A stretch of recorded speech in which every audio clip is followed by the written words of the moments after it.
Hi, my name's Pharaoh, and today I'm going to go back to the Titan save. I'm not in it at the moment.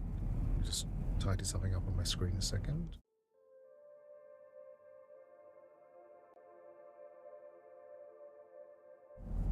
That's better. Get rid of that there. Cool. I'm not in that save at the moment. I'm just tidying up some bones that are annoying me in my inventory. And I think the easiest way to get bones out of your inventory is to put them on the walls. So that's what I'm doing. I don't really want them cluttering the inventory up.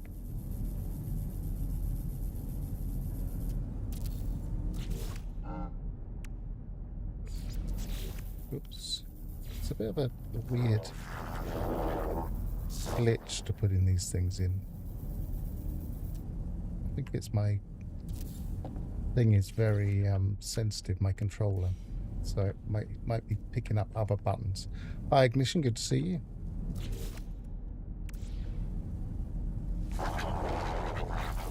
What's going on there? So whenever I'm trying to minimize, it just seems to switch away from minimizing sometimes. This is basically housekeeping I was trying to do before I went on stream, but it took a little bit longer because it kept glitching. I'm determined to do it.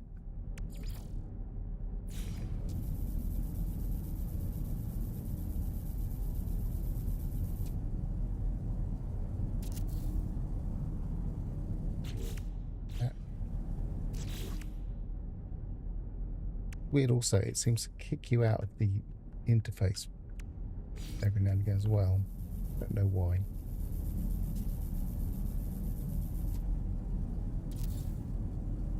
Right, we got anything more? Oh yeah, we've got one more. Stalking leg bone.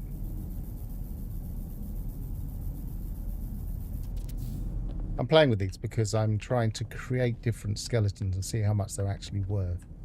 They don't seem to be worth an awful lot at the moment. The most valuable one, I've kept one of each type, and they're all around about somewhere between 400,000 and 650,000.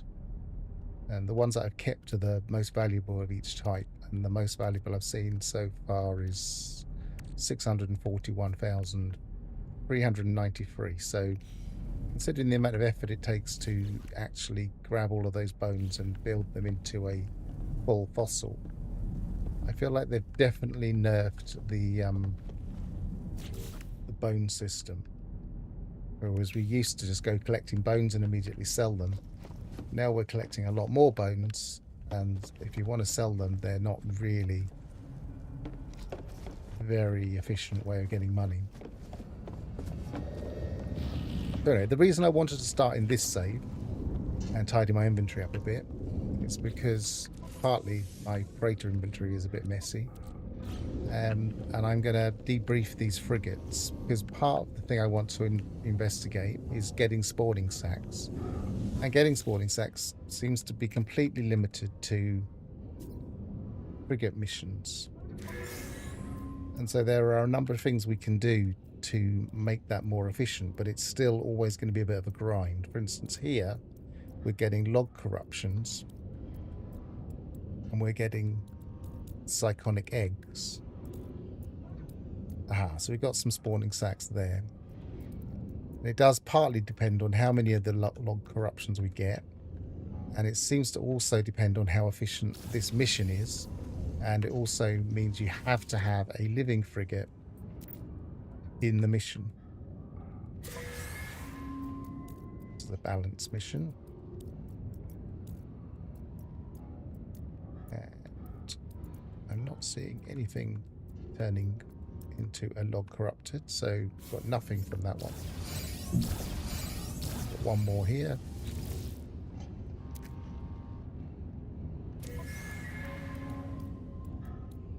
Iconic egg. Iconic egg. And one of the things that I find when we talk about this online, when people give advice on this, is that they kind of use a lot of received wisdom and they kind of exaggerate how often they get the spawning sacs. So for instance, I just got 2 somewhere. There they are. And that was 3 missions there, and obviously I can only send out 5 missions, so my hit rate is probably not going to be very high. And there are times when you'll send out 5 missions and you won't get anything. And there's also no actual way of controlling which missions you get. Where was my living ship? There's no way of controlling the missions you get. Some people say, oh, well, if you go to a different system, you'll get different mission board. I've categorically proven that to myself, at least, that isn't the case, because I've done branching of saves to see what happens if we do different things and then go to the mission board. And not only does the mission board not seem to matter which system you're in, which galaxy you're in, which region you're in, etc., it also doesn't seem to matter. The only thing that seems to matter is the order that the missions you get. So for instance, if I were to branch a save and go to a different place to see if it suddenly changes later, say for instance it's deciding what the missions are before we start traveling, we still get the same missions, and also we get the same missions in the same order regardless of what we do. So we always get those same missions in those same orders. So we're kind of predestined to get certain missions. So the only real thing that we can do is send out better frigate fleets, more balanced frigate fleets, fleets that are more likely to bring back the spawning sacs.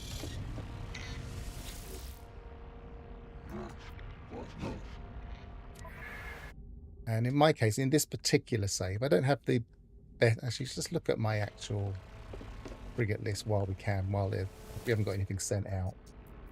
So we've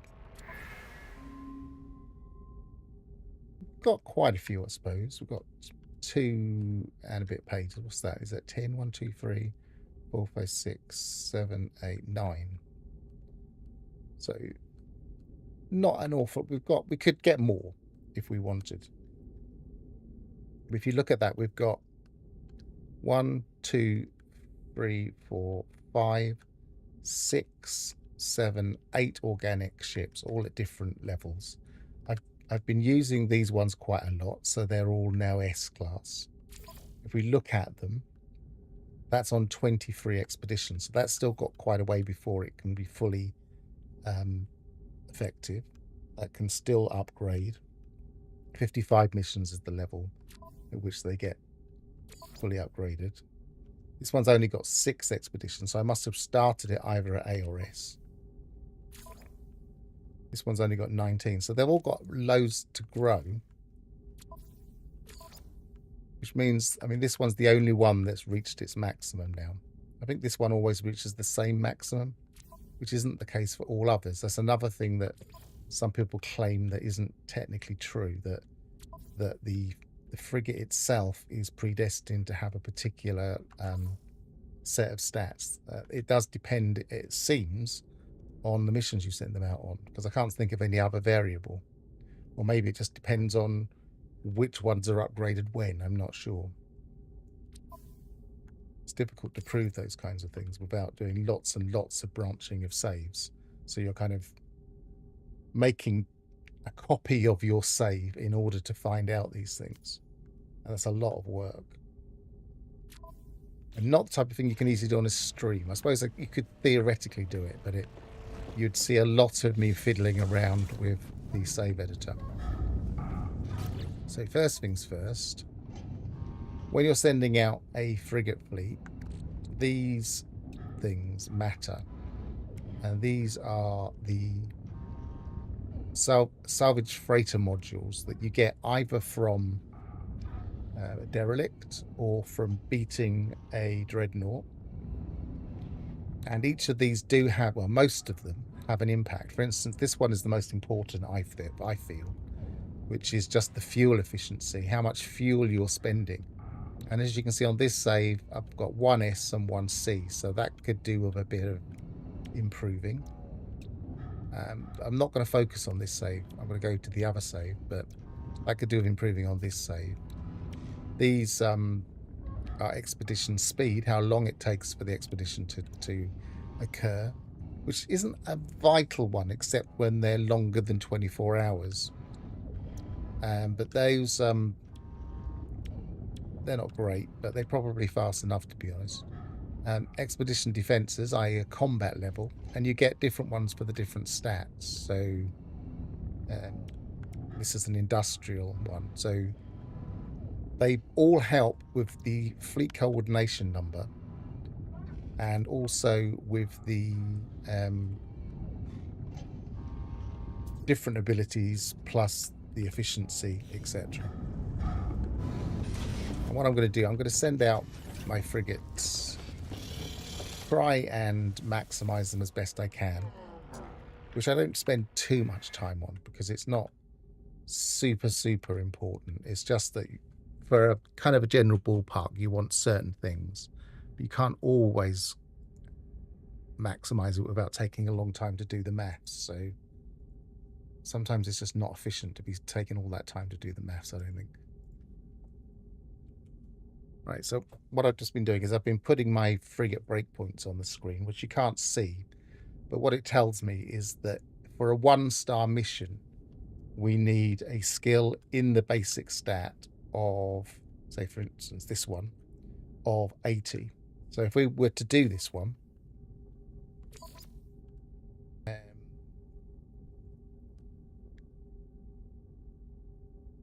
we're looking for exploration.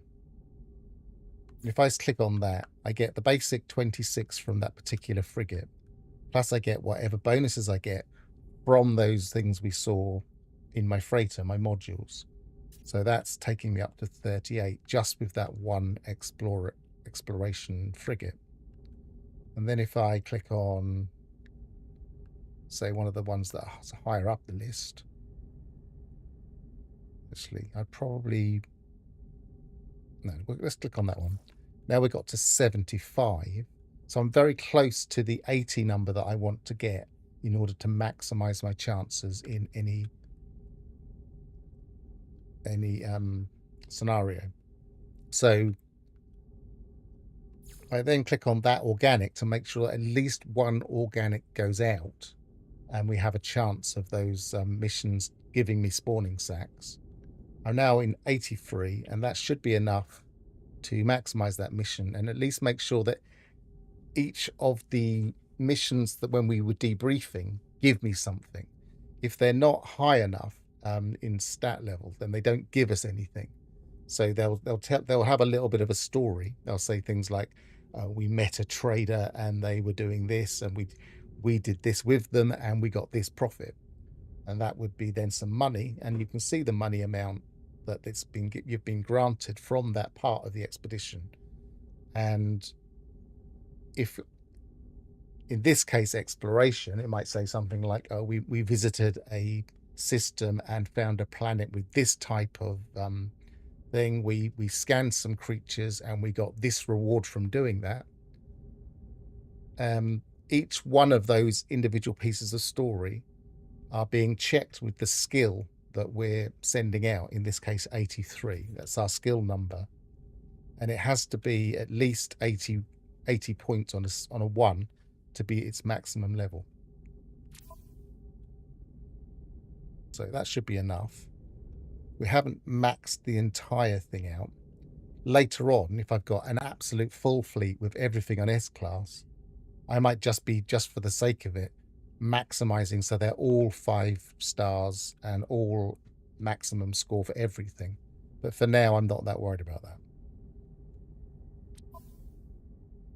So we sent out 1, we've done that mission, and we've got the skill required to complete that one. Now I'm going to now do the industrial expedition. Now there's a piece of received wisdom, and I'm not sure if it's true or not, which is that industrial expeditions have the better chance of bringing back spawning sacs.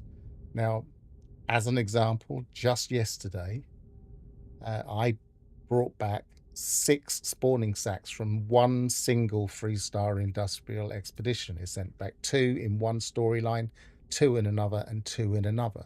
So things like that are kind of quite convincing. You think, okay, that must be the case then. There must be industrial expeditions are the best. But is it because they're the best? Or is it because I was focusing on doing some because other people have told me that they're more effective? And I have some very effective industrial ships, and therefore my stats are higher, and therefore I'm more likely to be getting those rewards. It's not clear unless we do an awful lot of experimentation. So I'm erring on the side of trying to worry about everything. And as I've said before, we cannot guarantee which ones we get. We might not get any industrial missions for ages. So we might as well try and maximize everything. And we have got no control over that at all as to which ones we get. Yeah, so I want to send out at least...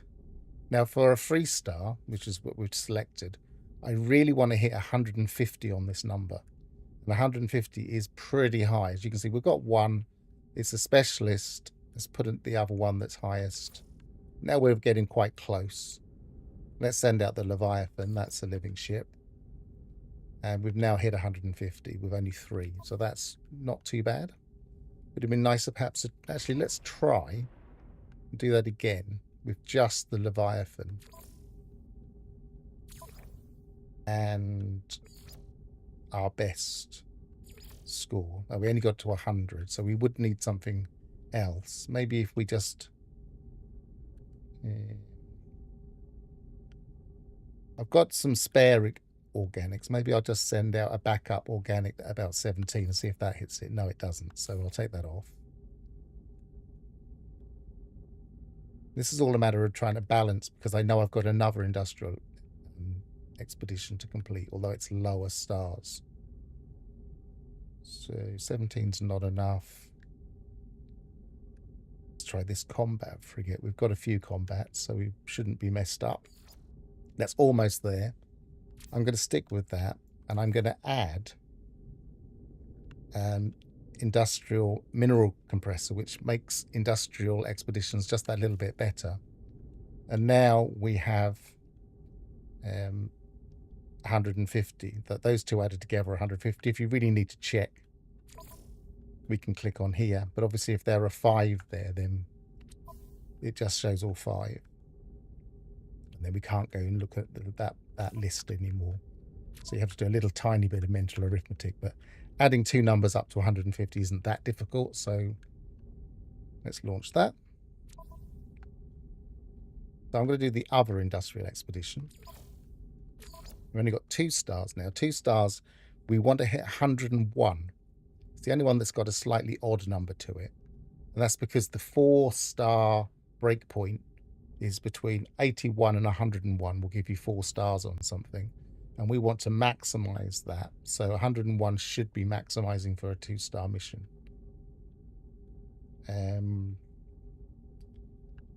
Industrial...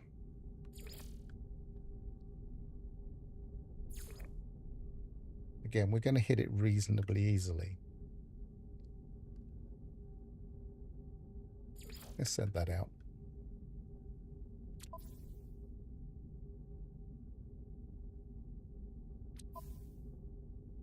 So we've theoretically given ourselves the best chance for 3 missions so far, and we've still got plenty of frigates to send out. Let's send out this Voyage of Discovery. So exploration... That's our best exploration ship there. We've got an organic that's pretty good here. Probably send out the Normandy to back it up. And now we're going to have to pick and choose, or maybe add a... Actually, I don't think I've got any of the right things for this to add the modules, so... We're probably better off going for something that we know we've used, or we've done the industrial, so we can use that up. And that one's best is an industrial, so that can top us up to... Now you see we're now on 149, not 150. So that's not perfect. I might actually go back and see if we can find something better.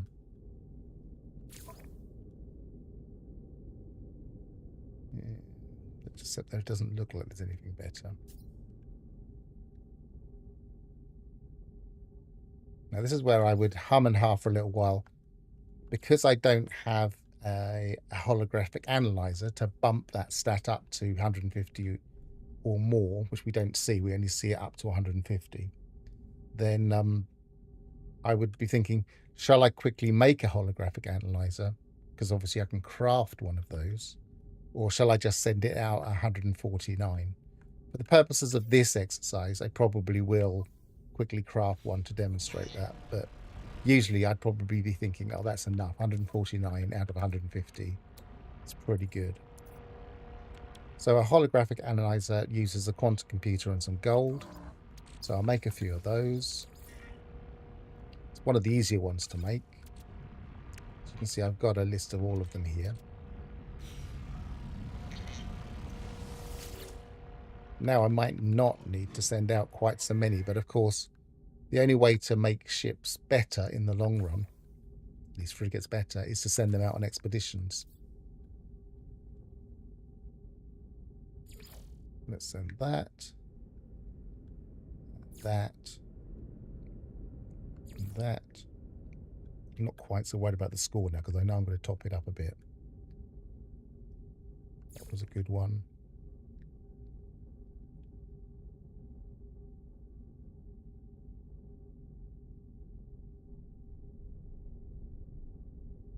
I'm trying to think of the thing we've got left, which is a balance. I want to keep something for balanced.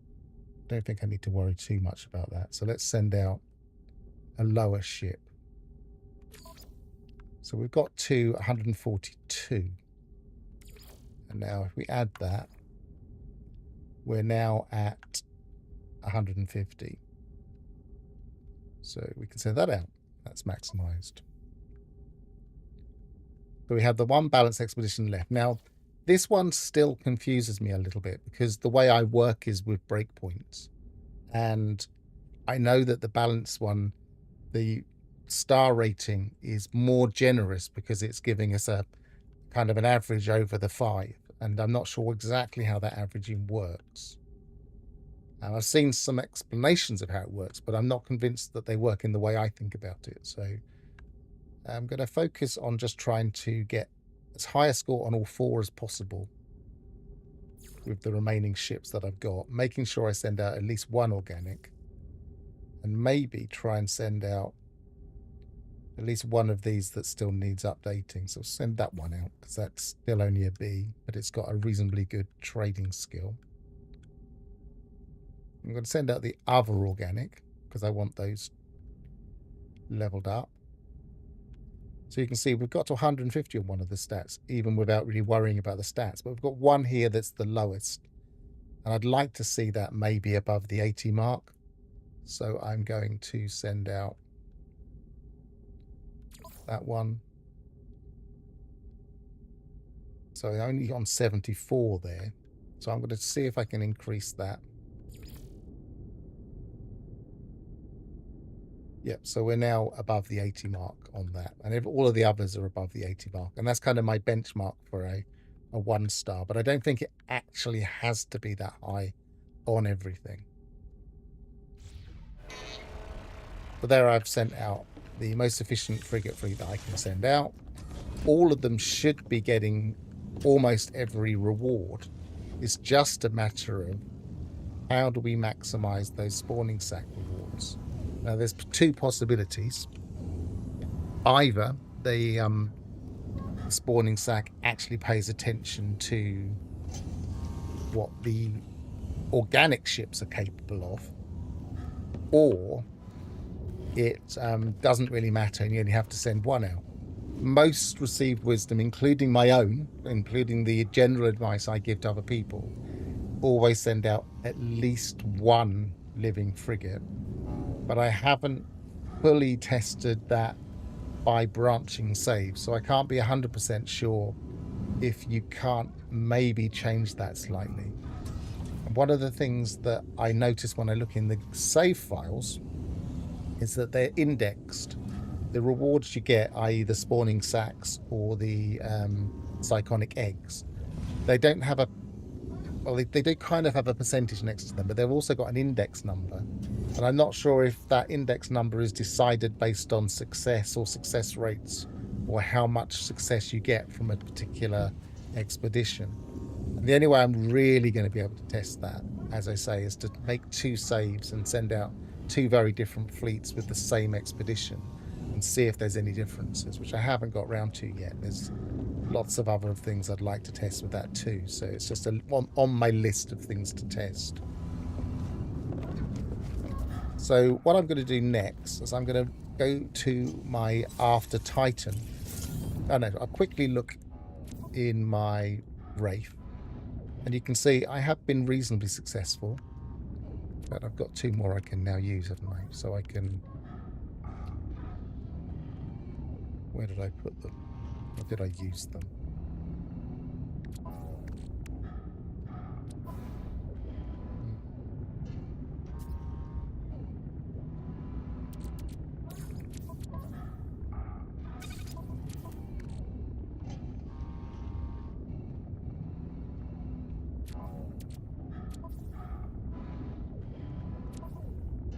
Thanks, Ignition. It's a very tricky and detailed thing. It's better, I think it's better through worked examples than it is through trying to explain the idea, because it's all kind of very maths heavy, but you can simplify it to, we just want to hit these scores on this star, and that should do most of the work. Whether it does most of the work with spawning sacs is something that's still to be confirmed, but it should at least do most of the work in terms of getting all of the rewards. Now, maybe I've already used the spawning sacs. I don't understand. I thought I got 2 from that previous one, and now I can't see them.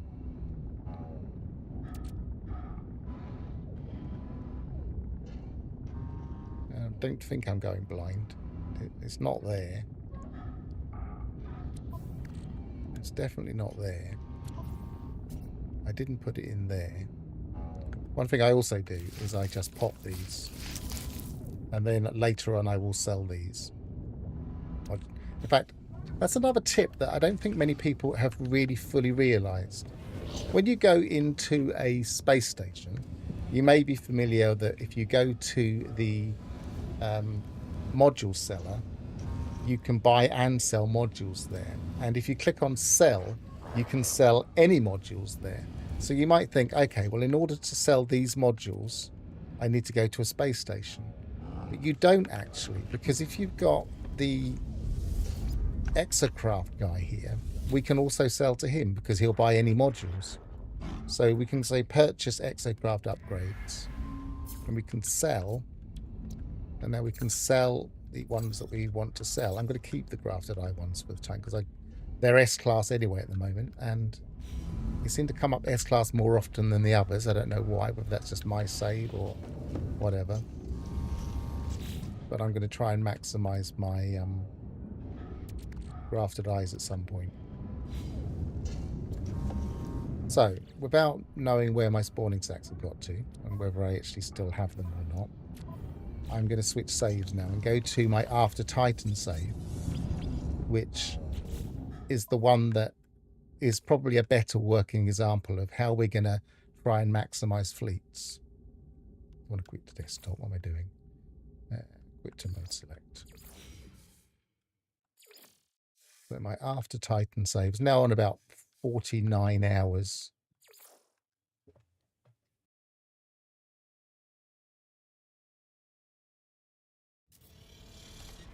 At least other people are figuring these things out. Sometimes I wonder.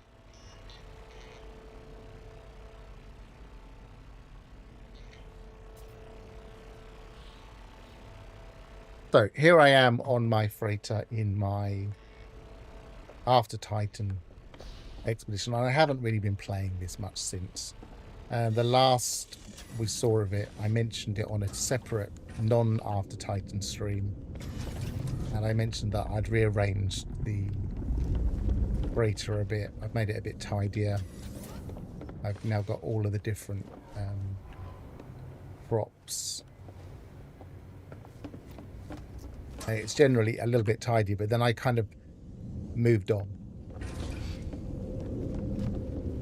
So what I've done here is I've sent out lots of frigates, but you'll notice, I mean, this one's got a couple of living frigates. This one's got one. This one's got one. The hologram's always the same living frigate. I think it's just the Leviathan. That one doesn't have any. And that one has two. So I probably didn't put that out in the most effective way. Again, if we watch what happens, this is a balanced expedition, so we're going to get a number of different narratives. And if we really focus in, this one is, the first entry is a merchant offered to share their organic fertilizer business, blah blah blah. We got some money from it. Second entry, ambushed by pirates, and they I was towing mineral deposits from the place. Let's try and stop that by going off the screen. That didn't work. But they had some kind of pirate interaction, but they managed to make some money. And then the next one, engaged rogue capital ship with assistance from citizen authorities. They made some money. So that sounds like, those two sound like they were combat related. So it's presumably checking the combat score of our fleet and deciding whether we were good enough to get that reward. Arrived in the whatever system, local Viking trader offered shares on their soil, decontamination business. So again, that one must be a trading one, and it's checking to see if the trading was any good, and if either the combat or the trading, because that was the other one as well. Actually, we can go up and down here, can't we? So yeah, that one was obviously trading. That one looks like combat, but it's got claiming bounty. No, it probably is combat. That one was combat. This one was clearly trading. So it's only checked those two skills, and we have no way of telling until we debrief as to how effective or which stats it was going to be checked, for instance. Although there might be some way if you could decode it from the mission name, but I think these are probably procedurally generated, and you're unlikely to see an identical one unless you're splitting your saves.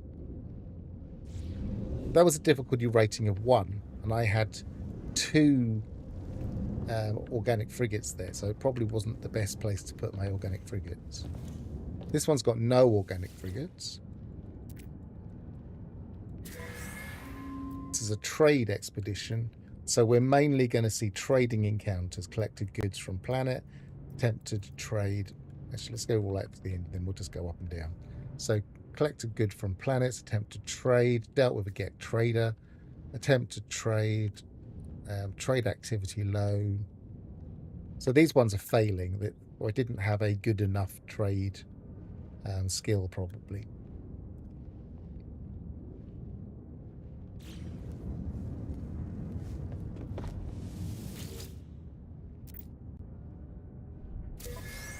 So this one was trade as well, which might be why the other one wasn't so good at trading, because I might have maximized this one, which was a 3-star. So we got some profits there, we got some profits there, we got a Viking effigy there, more profits.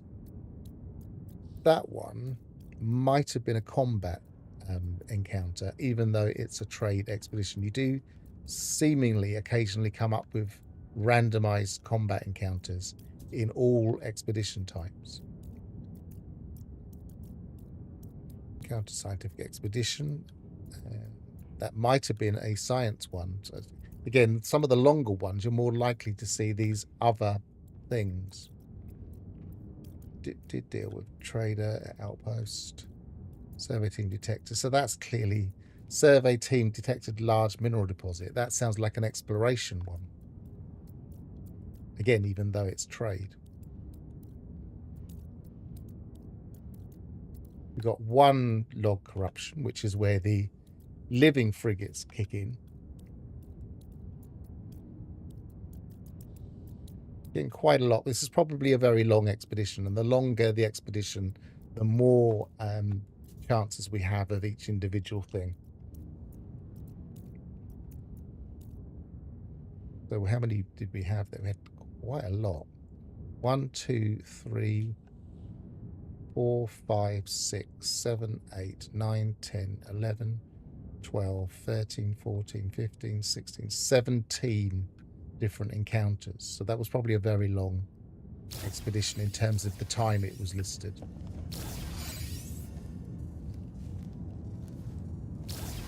I think the reason people say industrial is good for modules, etc., is because trade and combat primarily return units at a higher probability. Yes, possibly. I think you're probably right. It's difficult to be sure, but possibly. Whereas explorer and industrial have higher probabilities to give goods, mods, and not so much for units. See, what we're assuming there, though, is that a standard trade expedition that would give us money can't be corrupted and give us something else instead. And that's where we can't be 100% sure without lots of direct comparisons with the same mission in different fleets. This was exploration. Get to the bottom a second. Say, for instance, so this log corruption, does it take an existing type of mission? Was there actually a mission that said verification of archives revealed before this, and then suddenly being corrupted, and then before this loss of memory, and then moving on? Was there actually some other mission there, or is this just a random encounter that's replaced a mission? It doesn't matter what that mission was. So was that a exploration mission that's been replaced, or was it some other random mission that could occur? Again, that's very tricky to know. I suppose one way of testing this one would be to send out the expedition with and without living frigates and see if the text is even remotely similar. I'm guessing it won't be.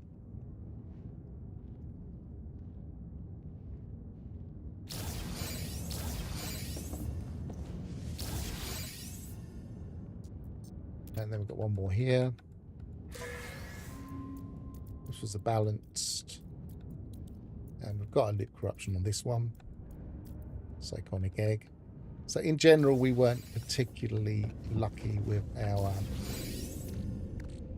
winnings. We got 4 psychonic eggs. So I'm going to move that across. Pop them. I'm not even sure if I have the... I don't even know if I've recruited the guys on this one, so I'll probably go and have to sell those at some point.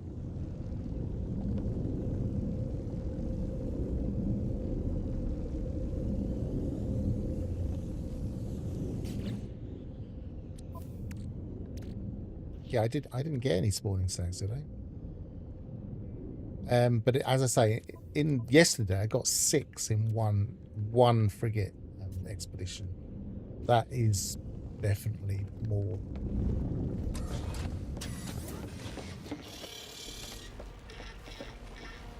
So, first of all, what are our considerations here?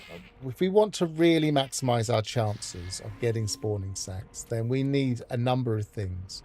We need some good modules to make sure that our stats are good. We need a reasonable fleet, and we need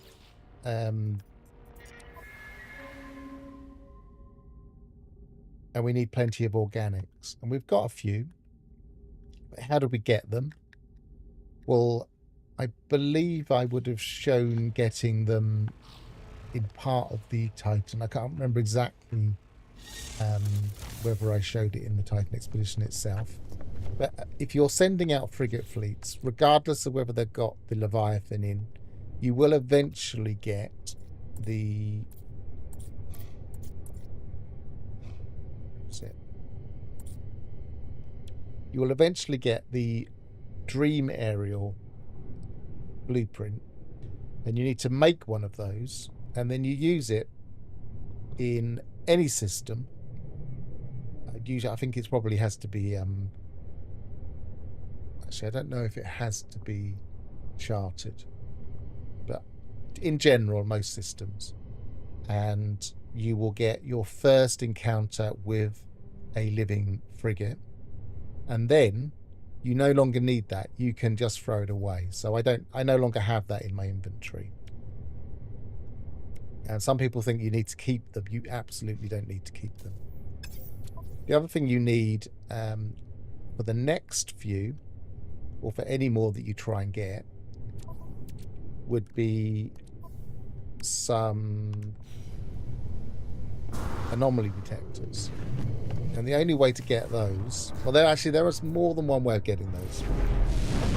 You can get them from space stations,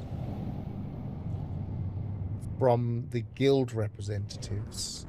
In which guild is it? Let's double check my guild list.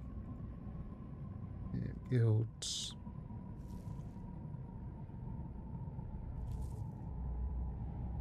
Yeah, you can get it from the Explorers Guild.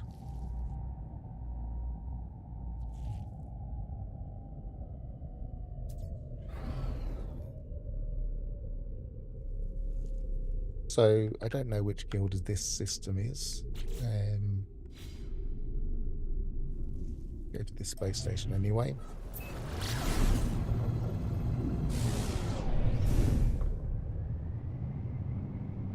And as I've said before, the thing that determines guild is the region. So this one looks like a mercenary guild by the icon on the list, on the guy.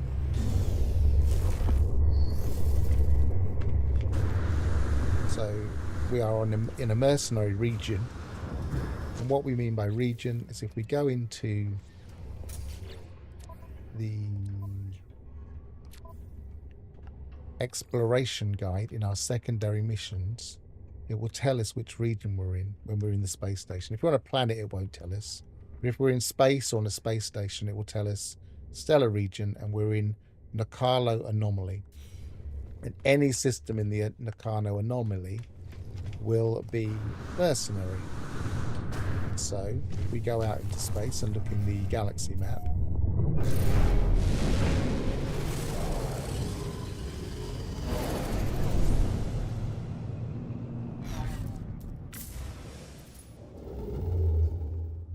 and then we expand, so that Y for expand on my controller, we can see just under the name Colossal Paradise, spelt wrong, but that's not my spelling, that's somebody else's, Nakalo anomaly region. And so if we move around space, regions are clusters of stars. And so too far, you selfish XXXX. This is in a different region, and this is in the same region. So the boundary must be around about here, and we can go up and up and up. That's a different region. We're still in the same one there. And we're out of it there. So you get the idea that it can spread into quite a large area. I'm in a different region there.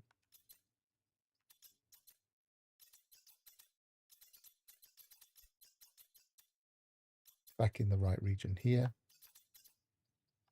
See, we're way away here. This is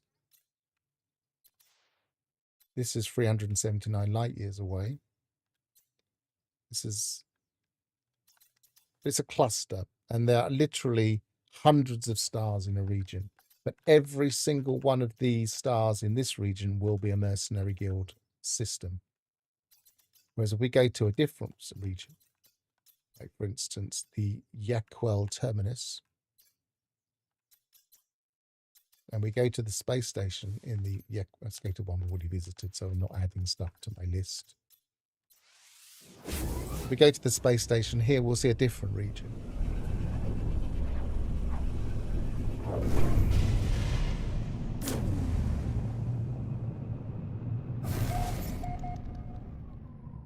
And I don't remember. Oh, it's an outlaw station. I didn't pay attention.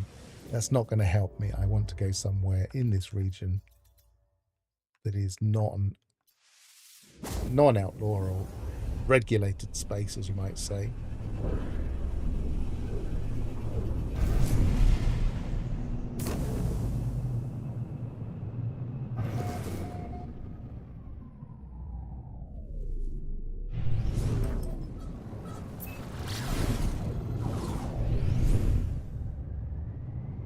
Hopefully we'll get a different one. Ideally we will get, yes, that's the trading guild. And we can't tell until we come here and have a look, or unless we make a list of different regions that we visited. But we are in a different region now, and unfortunately these don't give out, they do give out that, which I will grab. These don't give out anomaly detectors. Now I should have a list when we're doing this particular grind on this particular save after Titan. One of the things we did is we had a list of some of the guilds. So I'm looking for an Explorers Guild. And I also had a spreadsheet. I'm not going to show you that. It just gets too complicated to show everything, but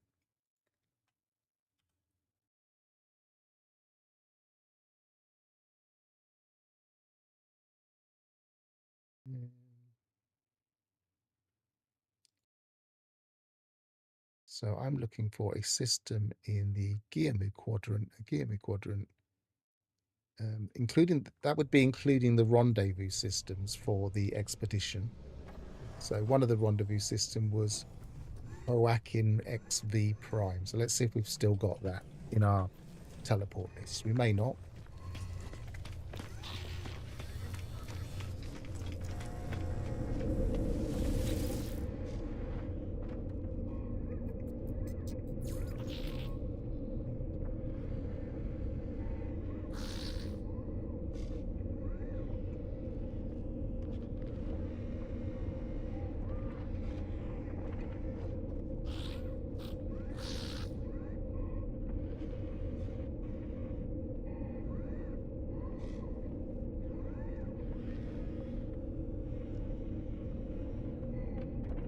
No, we don't. So we've got other names that we might be able to pick out.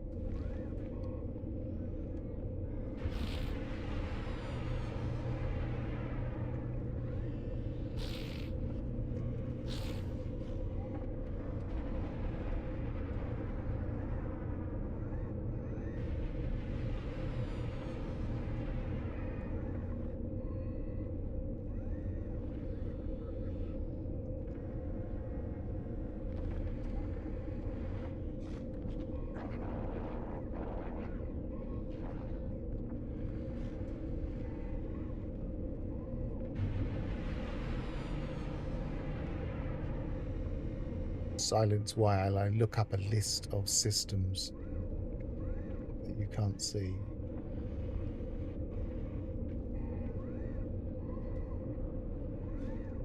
Not seeing. I must have travelled around a bit too much because I'm not seeing any.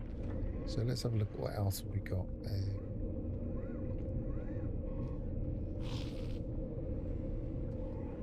I wonder if that's not too far. It's called a rendezvous. It's not a rendezvous system. We can only imagine that someone was using this during the expedition, and we should be close enough then to go back to the basic area that the expedition happened in, which was the Titan expedition. So not this expedition that was recently finished, but the previous one.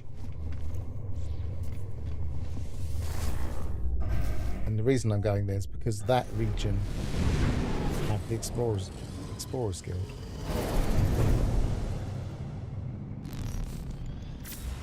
I should have checked which one that was here. No, it's called Giamu region.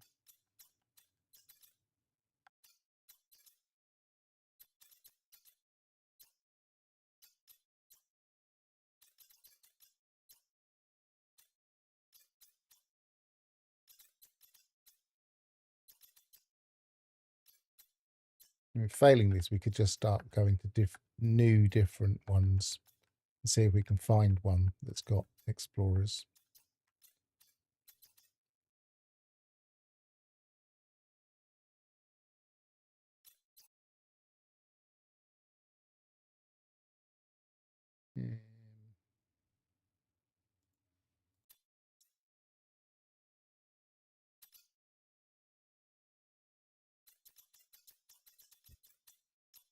Let's just check the names against my list. So this is Lunata. Oh, that one actually is. We'll go there. So this is the Komandaku region.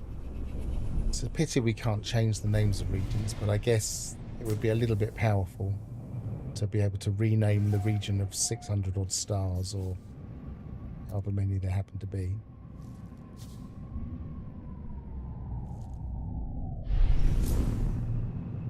And so in this region, there is a possibility that they will hand out anomaly detectors.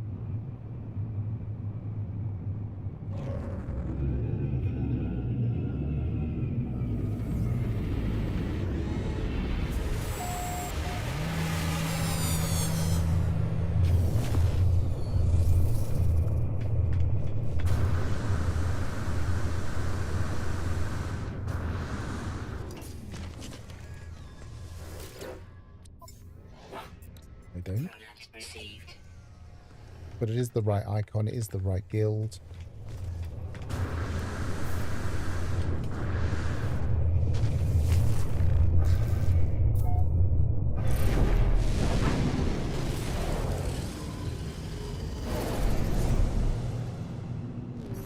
And in the After Titan series of streams, I did a lot of grinding of the guilds just for these purposes of being able to use them for the different perks that they bring. So how to get these later things that are in the list is all covered in that particular sequence of streams that I previously did, and should all be in a playlist After Titan.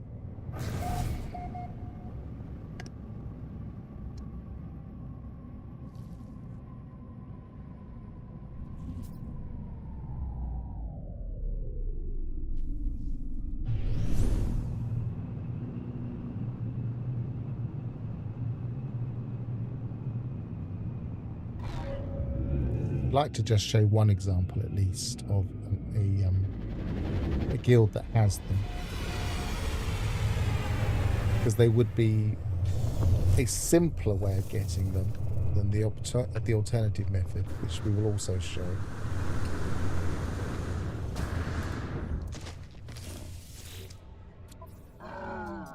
No, it would usually be here, I think.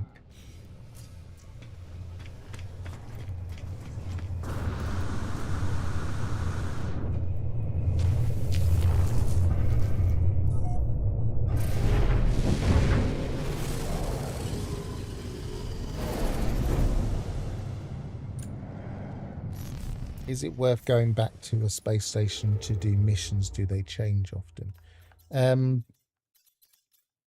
They do change occasionally. I think they might change daily.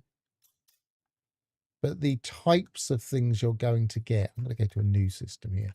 The types of things you're going to get will be similar because they're kind of tiered. So they kind of go up a tier. They start off with the basic things you need at the beginning of your save. So they'll start off with very basic things like exosuit charts. And then they will slowly get better and better rewards. So if you go on up a tier, which isn't clear to see exactly how that tier works, but if you've gone up a tier, then you will get better rewards as you go along. So yes, it's worth popping back to older systems to see what tier you're at, what kind of missions you're getting. If we go to this one, we'll see what kind of missions we're getting. But that's one of the things they changed in 4.0, was a better kind of progression system for missions, because they used to just always be the same missions, always the same types of rewards, and you kind of could grow out of them quite quickly.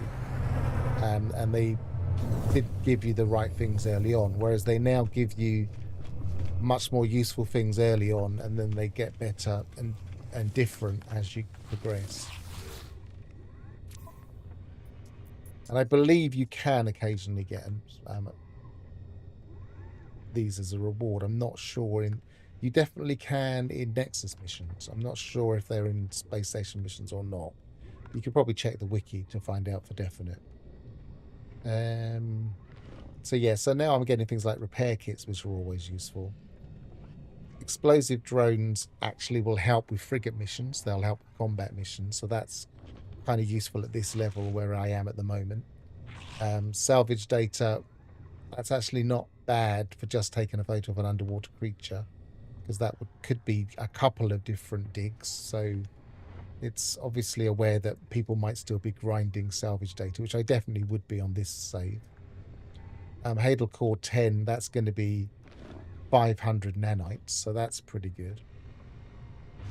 And I'm not sure if that's really worth it, but if you're traveling anyway.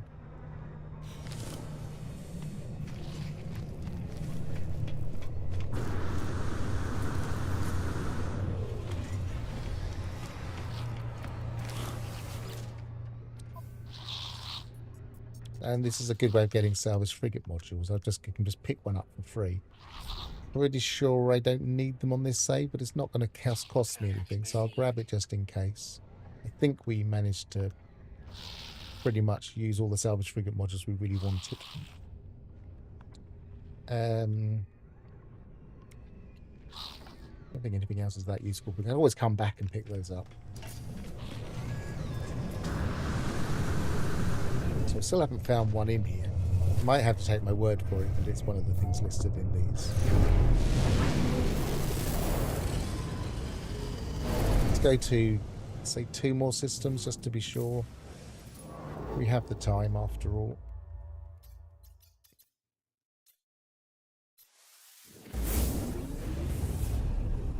No problem.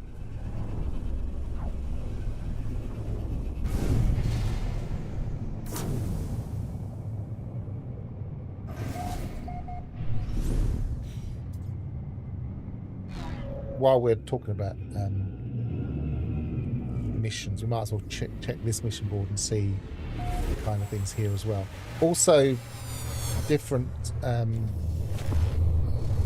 There will be a different mix of the missions for the guilds.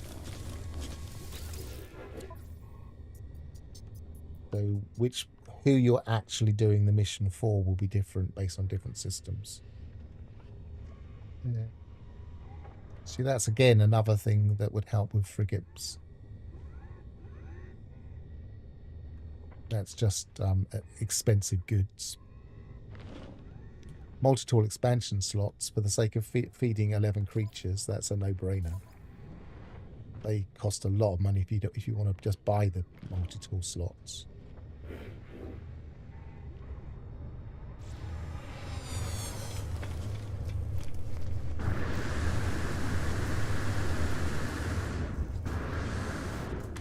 And of course, because you can stack certain missions, then it's always worth just, if you're going to pick up a few missions, you might as well go to a load of other mission boards and see if you can stack things or multitask. If you're going to go and feed creatures, then you could also shoot some creatures. If you're also going to shoot some creatures, you could keep an eye out for a predator and shoot the predator. So you can pick up lots of different missions that all kind of mesh together. So again, we're not getting what we wanted. This is no good to me now because I've got all of my exosuit. Unless I just wanted to sell it for nanites, which I always think is a little bit cheesy to just take a freebie and sell it for nanites. But, you know, it's a form of progression. I'm not saying don't do it. I'm saying I choose not to.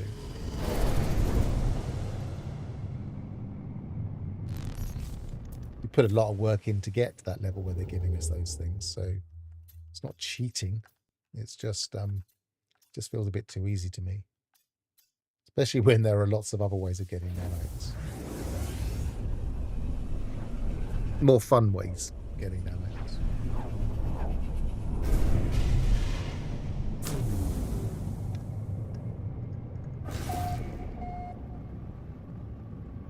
still in very much discovered space here. Everywhere I'm going has been discovered by somebody else because it was near an expedition.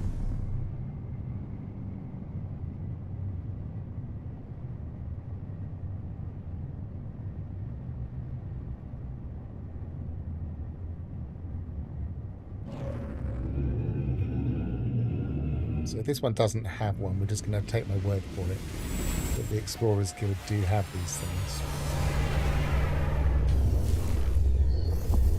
We could be here forever just randomly checking.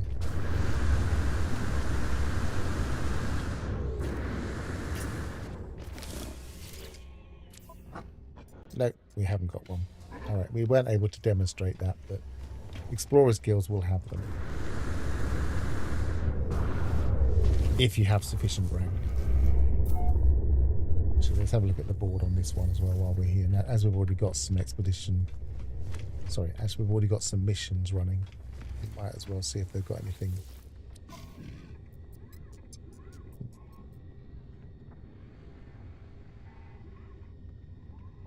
If this was my other save, I have a paraffinium mine, so I would definitely pick that one up. What's that for? Deliver an item. I don't like delivery ones. Mind you, deliver an item. Let's do that because it takes us to another mission, takes us to another system, almost always within the same region, and that can be a way of going from region to region, picking up rewards. So it's kind of thematically what we're doing.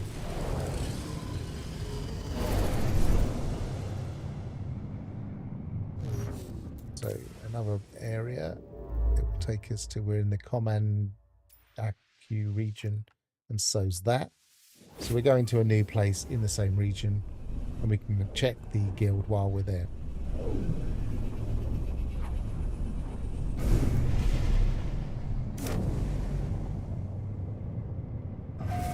So it's a way that you can pick up things that kind of are compatible with what you might be doing anyway. In this case, exploring and looking for guilds.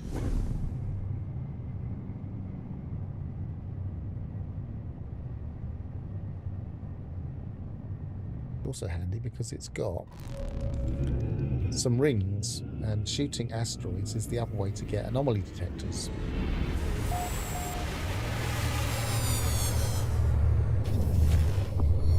Rings are a very handy place that you always know there will be asteroids. You always know. There are some that don't seem to. But... nope, still not finding it. So let's complete this mission first.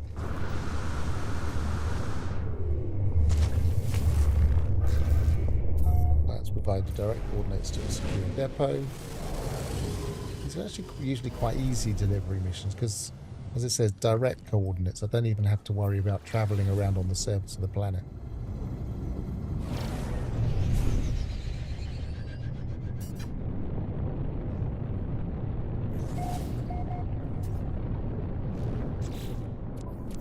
But if this had taken me to a high demand spot, then it could be a good place to build up a trading route. I might make one on trading route, a video on trading routes one day. Stream rather than explanation. Because I do use them at certain stages of most saves.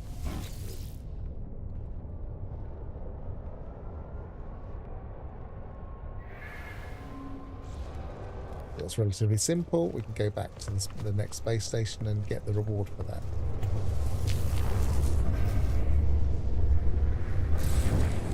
Let's go and... first of all, I'll just double check in the Nexus just to demonstrate that they can be there even if we don't see one. Some of the Nexus missions will have rewards for anomaly detectors.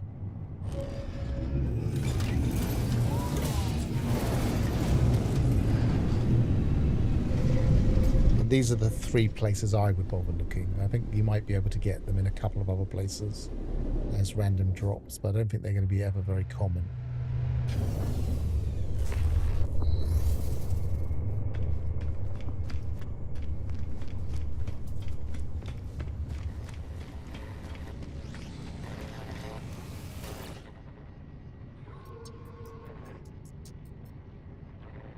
haven't got any at the moment. Oh no, oh sorry, I thought that was one for a minute. It's a carrier AI fragment, so that would be used for finding a interceptor.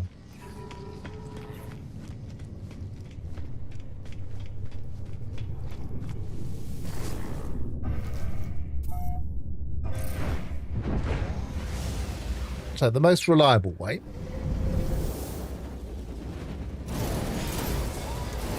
are the rings, or any asteroid field.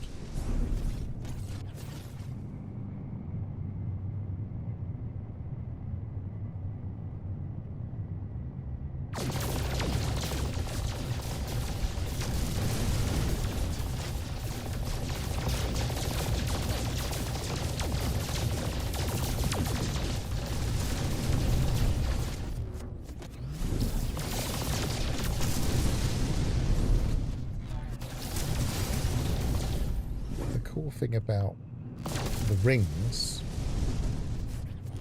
is if we kind of stay in the ring, we can just fly along the ring as opposed to trying to head in and out of an asteroid field. As long as we can get a good idea of where the ring is, which my sense of direction is slightly failing me, but so far I've stayed in it.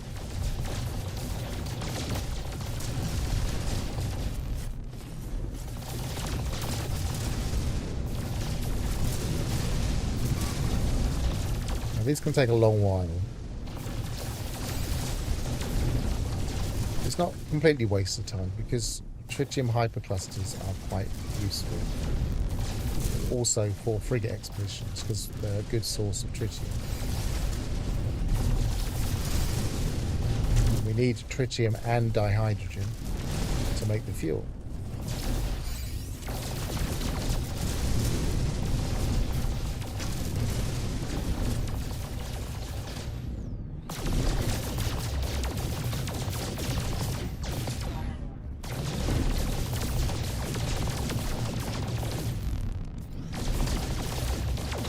Now I think I'm in a part of the ring that doesn't have as many asteroids. Maybe need to drift out from the planet a bit.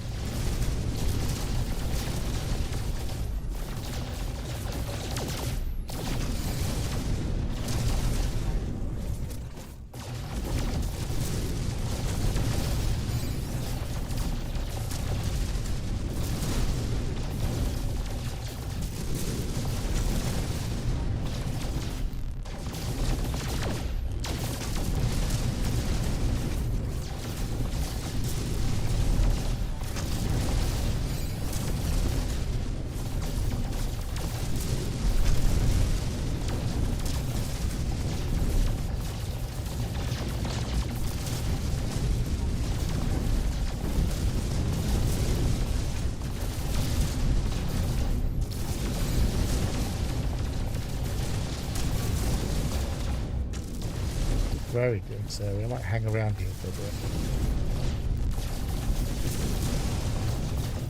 We've got an asteroid field that's also crossing the ring.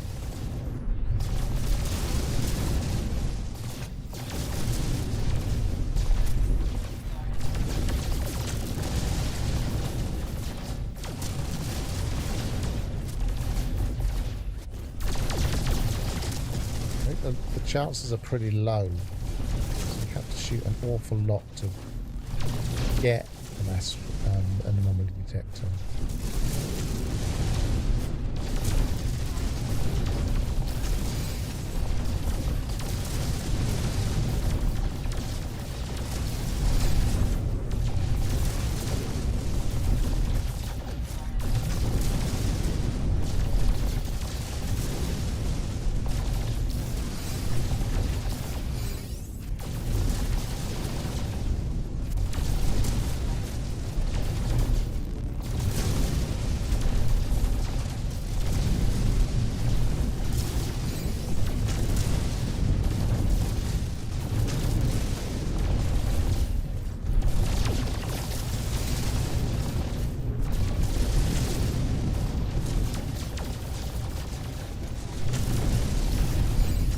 Feeling very lucky though.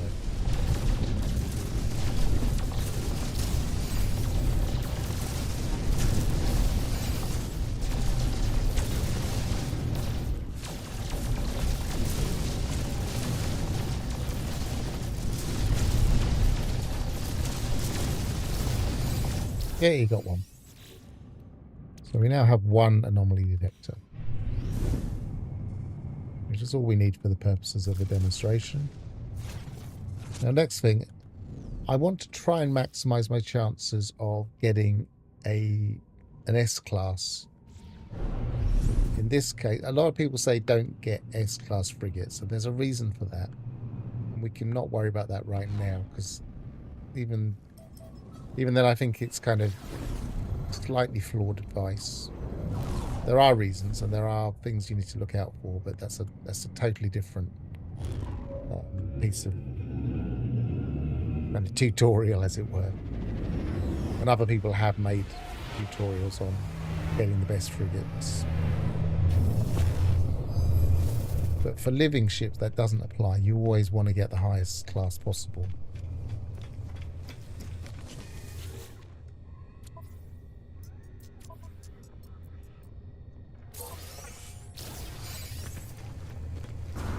I see an interesting multi-tool at the corner of my eye. No. While I'm up here, I'll have a quick look. No.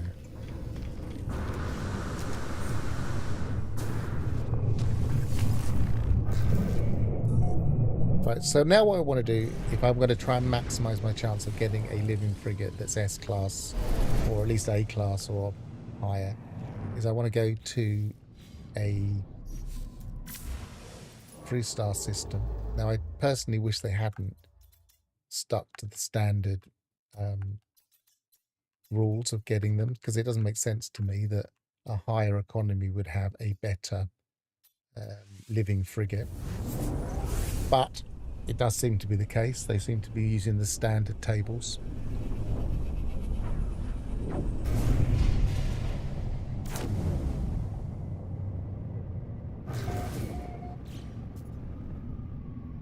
So I'm going to search here. Now I've never done an analysis of how good they would be if they were in an outlaw system. There would be a higher chance of S. I don't know about the stats, so slight complication in this system is the high conflict level, and you can see on my dashboard I've got that circle slowly going down. We're going to get some kind of pirate interaction in a few seconds. Let's see what it is before we start. Hostile scan detected.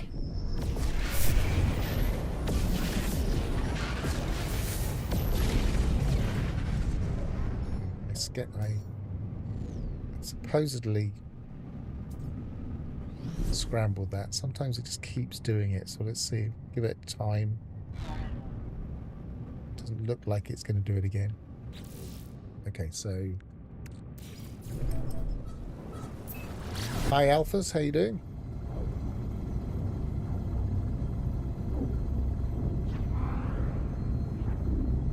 So I've activated the thing, and now I'm just waiting.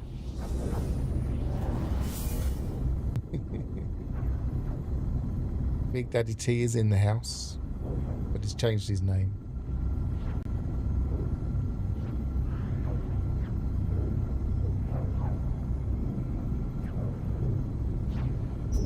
Now I'm just waiting. Every time it says where it says anomaly detected, I'm actually waiting for whale song instead. This can take a while.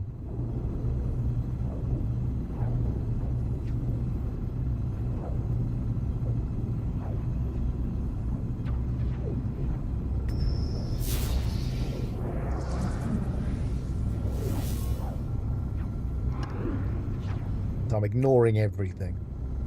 The one thing that can mess this up is if we get a pirate pull us out.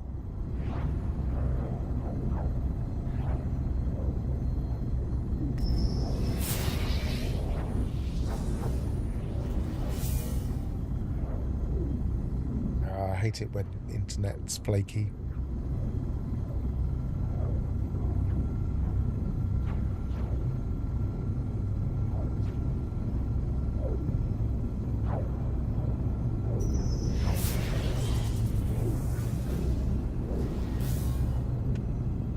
if my YouTube channel was a little bit more profitable than it actually is, i.e. made actually any money at all, then I would be tempted to get a better internet connection, but currently this seems to be fine.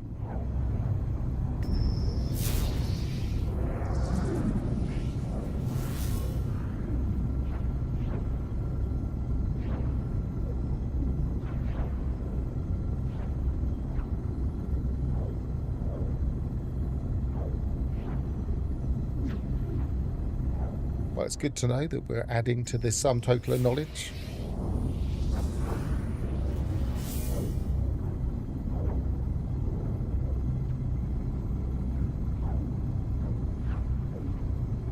I do it for love. Can't you tell?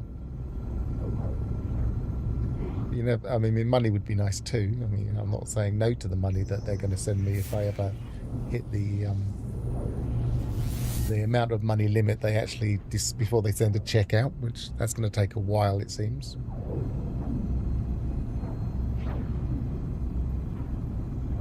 If I was doing it for money, I'd be on a lot lower than the standard minimum wage in the UK, so I can't do it for the money.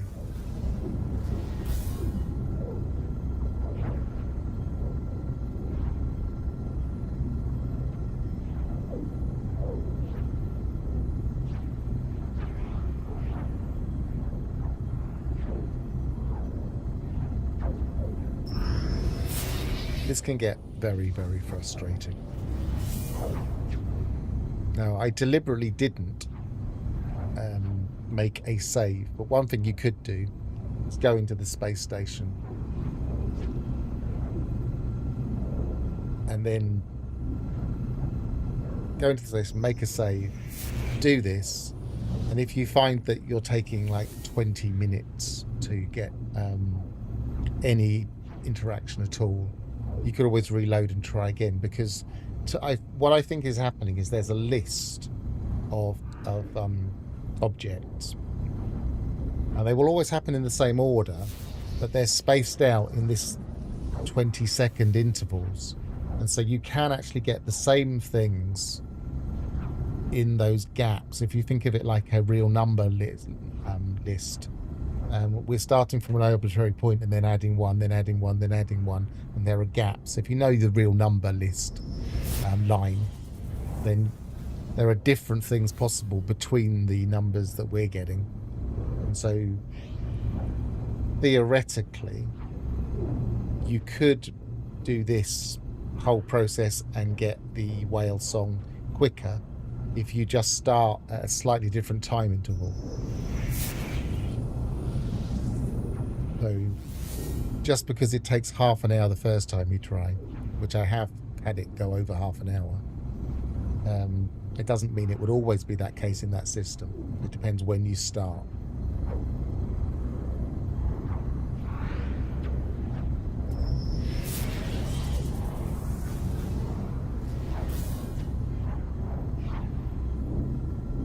Is it worth getting living frigates if you never plan on using a living ship?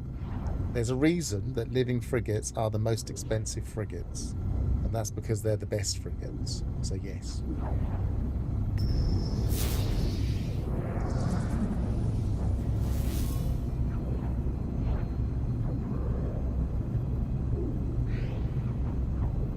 I mean, they've got multiple advantages. One, they upgrade a lot because they all start on 0 expeditions, so you can do 55 expeditions always. You can always maximize them past whatever level you would normally start with. So they're going to have pretty good stats by the end of that process. Secondly, they will occasionally bring back things that give you good nanites, because they're bringing back those cyconic eggs, and cyconic eggs are sellable. You just pop them and sell them, and so you're getting some reward from that, so you're not losing out. And there's another advantage in my head. Oh yeah, you can feed them, and if you feed them you change their speciality. So if you've got a couple, and that's different for every single living frigate as to exactly what food group will give you the better stats for individual things, but you can make a quite easily balanced group of frigates by focusing specifically on, okay, I want a really good trade frigate, I want a really good expedition, exploration, I want to really get, and you can just feed them different things to rejig the stats. They'll all be roughly equivalent, but they'll have very different stack profiles, and so you can kind of balance your fleet out. And if you know your specific frigates and know your food groups for that specific frigate, if you make a list in a notebook, you can say, okay, well, I've got 3 exploration missions here. I'm going to feed all of my frigates the exploration stuff, and they're going to have the perfect stats for exploration. So again, they're very flexible.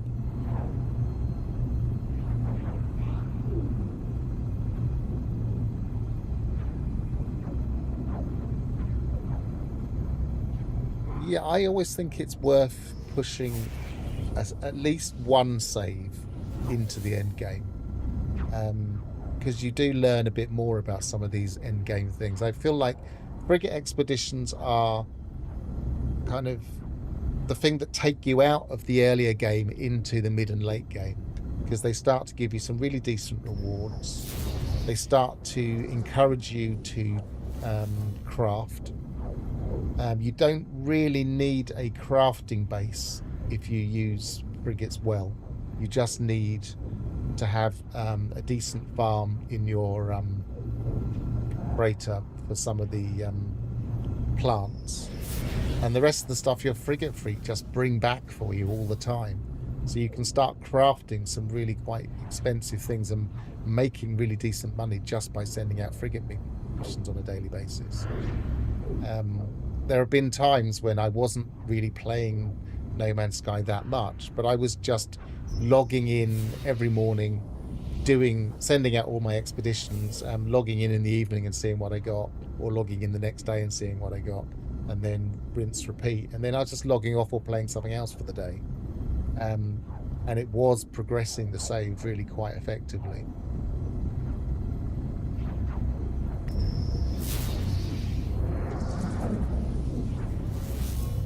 Yep, that's another benefit. Living frigates don't get damaged. They don't. In answer to your, or do they? They don't.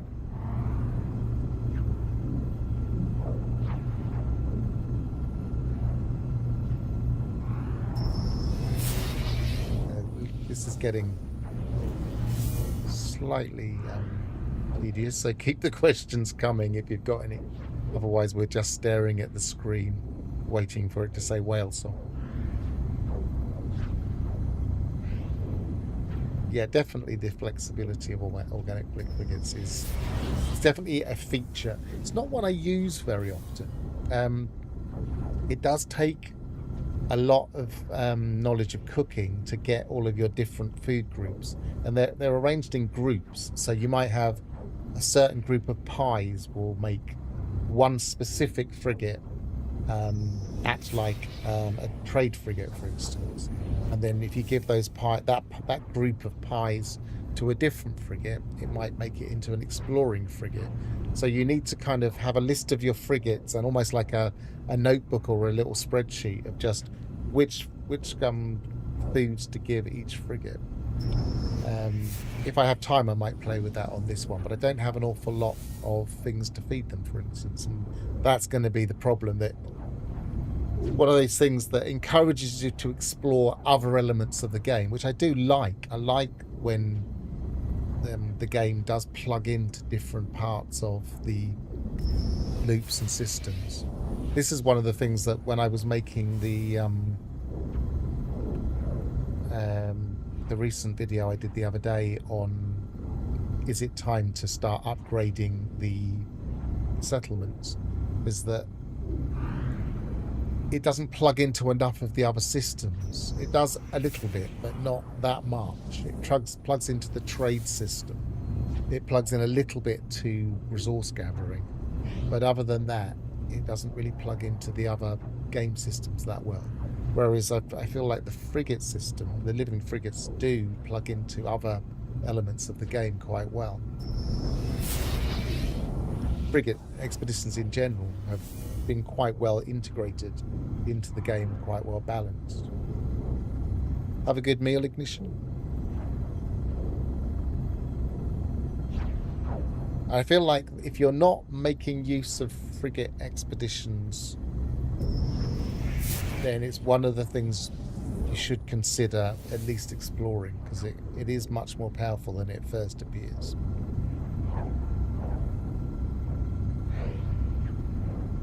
Even if you don't touch living frigates, which are expensive. I'm going to be if I find an S-class in this system, I'll be spending a lot of money to get it.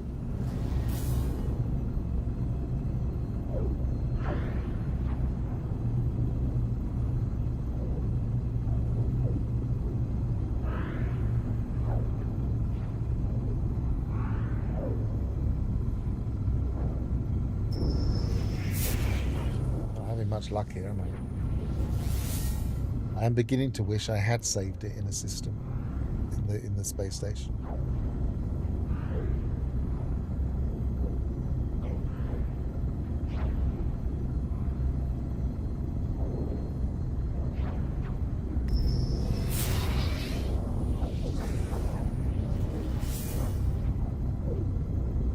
Now, what I often do if I'm playing on my own, and obviously not streaming, is I will just sit and read while this is doing this. Just every time it gets the noise of it's discovered something, I'll just look up, and then if it has discovered whale noise, I'll pause what I'm doing and stop. This is also one of those things that you can do with something like a Stream Deck or a Switch, where you can just grind it while you're doing something else, like watching television or whatever.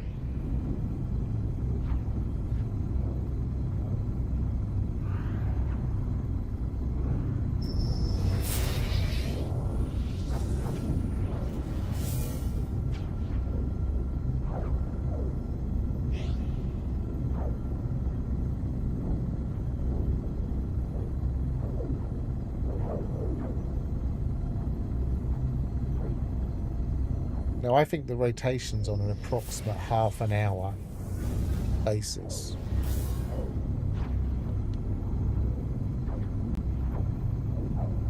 I didn't start timing how long when I first started.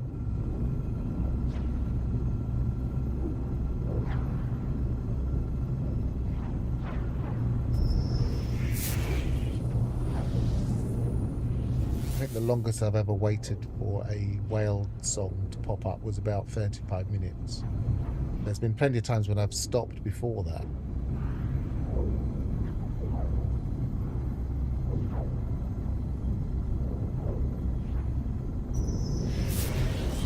The other thing that's worth noting, I am now a long way from the center of this system. If I was to call my freighter in here, it would often not be built properly. Things would be moving around slightly. Sometimes the rooms won't quite line up, or as you're walking in from the bridge, it'll be either high or low or to one side, depending on where you are in the system. And that's to do with the fact that this is using the build system in general uses exact placement. Here we are. Build system uses exact placement, and because we're using I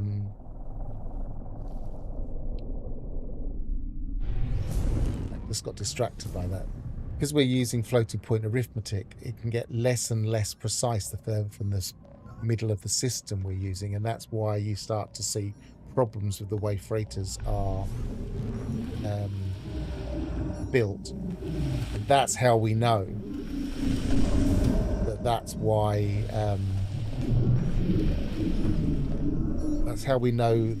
that's why the refiners are based on that system and can drift and not work.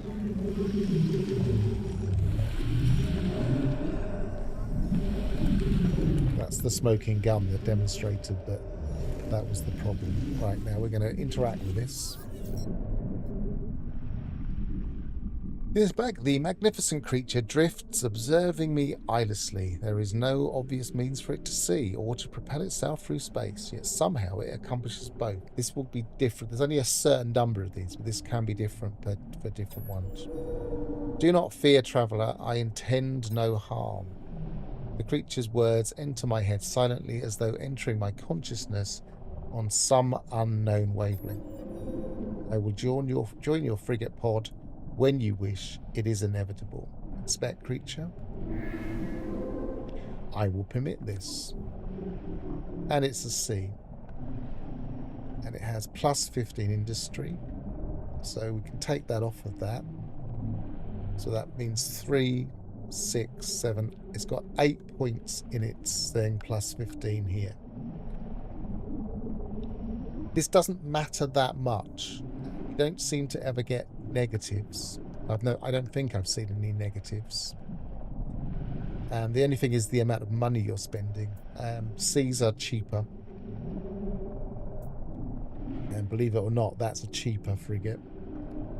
The number of tons is something that you might, if you were going to make comparisons between lots and lots of different ones, then some of their fuel requirements can be really quite high. You can get up to 7, or I think I might even have seen a 9 once. But currently, 4 tons isn't too bad. It can be down as 2, say.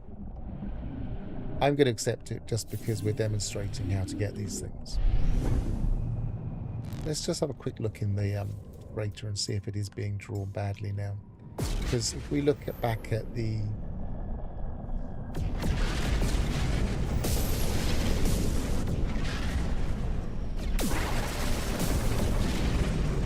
Where even is the... We can't even see the planets. The planets are all over there somewhere. We've come a long way out now.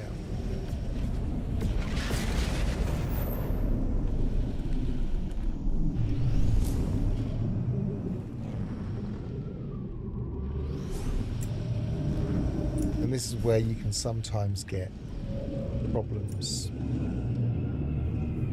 Let's see if we've got any. I would not advise ever calling in your freighter after doing this, but I'm doing it just for science. I would advise calling in the anomaly.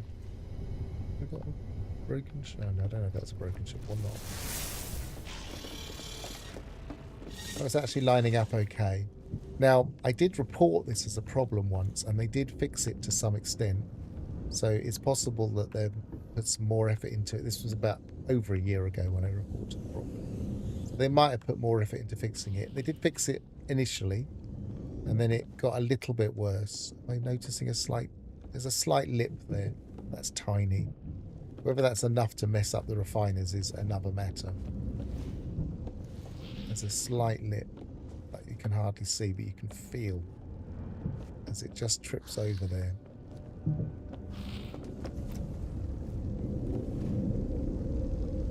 So what I'm going to do is I'm going to send out... Oh, see, that's wrong. He's not in the right spot. He should be standing just here. So something is out of whack with our positioning.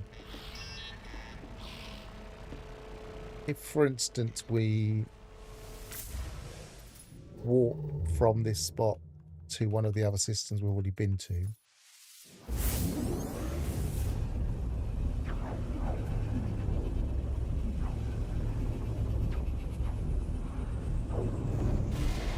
we're now in the standardized spot, which in the right orientation, this is the perfect way to build in the thing.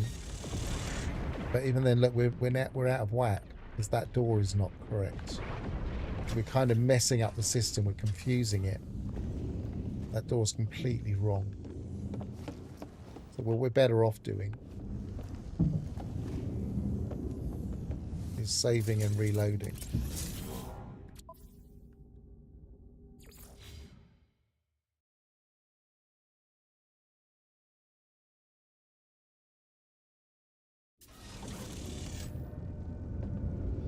That door's back to normal now. things seem to be positioned better, and this person's standing in the right place now. So just be aware of that when you go out what I would call pulse fishing. You can mess up your freighter, and I would say don't even go to your freighter straight away. I would say call in the anomaly, go to the teleporter, go to a space station, jump in and out of your ship, do a reload, and then go back to your freighter, because it can really mess up the build system. You can lose things in your refiners if you've got stuff in your refiners. And I made a whole video about fixing refiners, and that kind of goes into some of these things in more detail. So we want to send out our frigate fleet.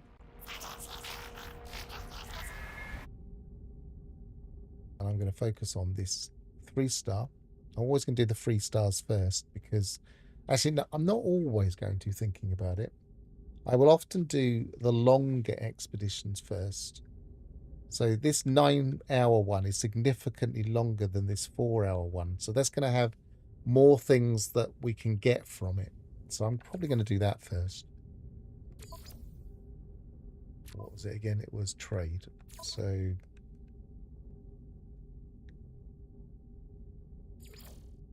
again, I want to, because it was a 2-star. Yeah, it was 2-star. Then I'm going to try and get this number up to, I think it's 101. Just remind myself on my sheet.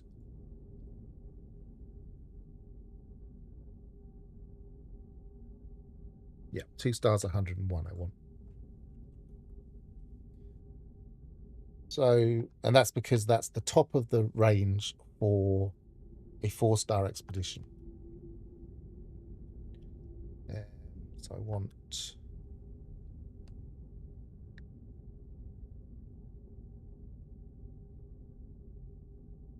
I've given myself an organic yet. No, I haven't. So what's my best organic for trading? Probably that one.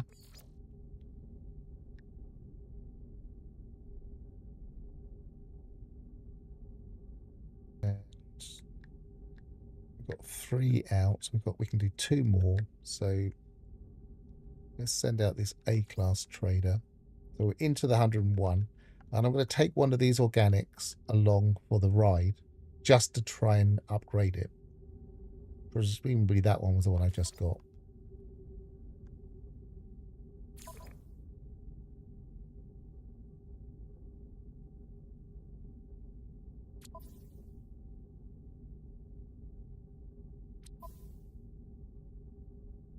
Now I'm going to do this one.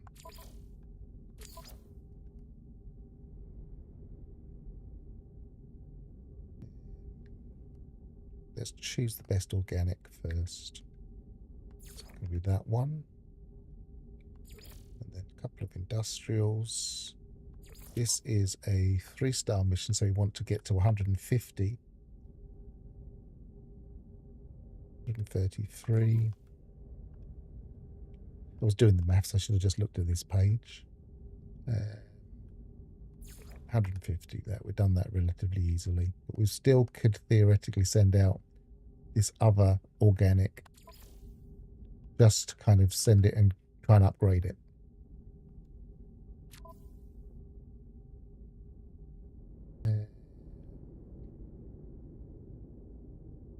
Which discovery is free? I'm going to do the balance, because there's more likely, I think, to send back a spawning sac, but I can't prove that.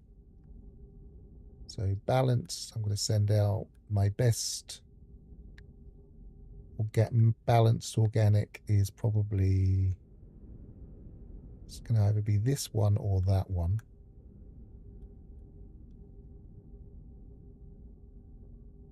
Let's send out that one. So we're low in trade at the moment, so let's send out a trade. So now we're low in industrial, so let's send out industrial. I really want all of these to be above 80. I don't know why. It's only a rule of thumb I use, not a definite reason for this one, because it's balanced. Yeah, Lowest is exploration. Getting there, but we're not that close to all 80. Trade. 56, 76. That one's 80, that one's 80, that one's only... So I'm going to try and increase the combat, but I can't because I don't have any explosive drones. Now, I would normally try and add those, but they take... To build those is... I'll show you in a second. They can be a pain to build. We wanted to build an explosive drone.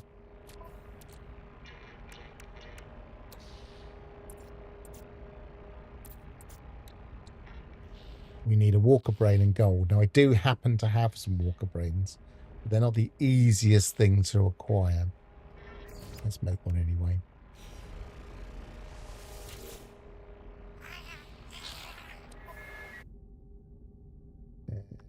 Combat Voyager Discovery. This is the higher ranking. It's probably going to have better rewards.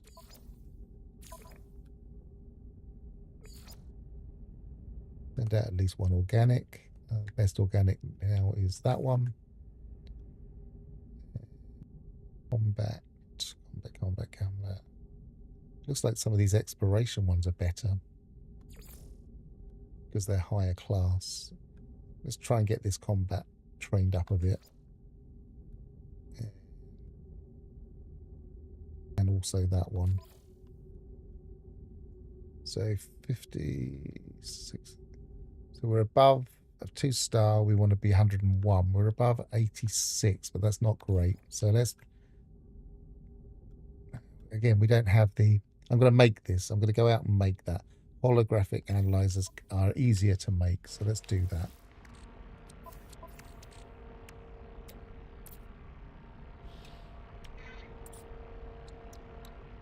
Quantum computers and gold. Let's make... Well, we can only make 2. I might need to make a quantum computer. We've got 3. It's the maximum we can use. Let's redo that.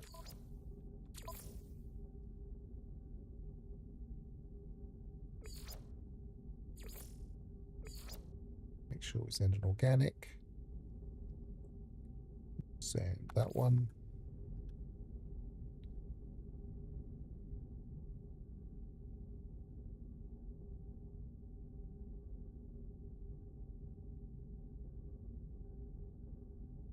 We've probably got enough. Yeah, let's send that one. So now we're on 80, 90,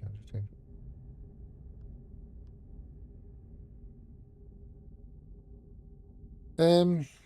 We're actually on 150, so we're actually okay without them now. So my choices were different.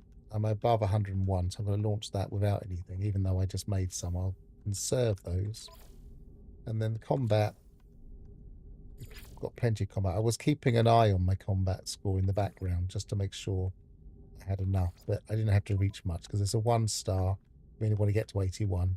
Send them everything out because although it will cost us quite a bit of fuel, it will upgrade these C's and the B.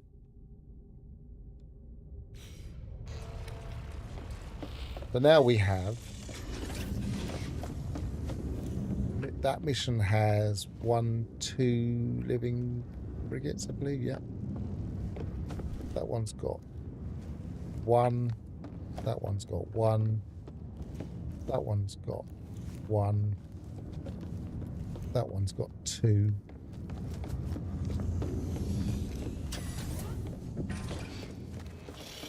It's always frustrating when you get buffering issues like that.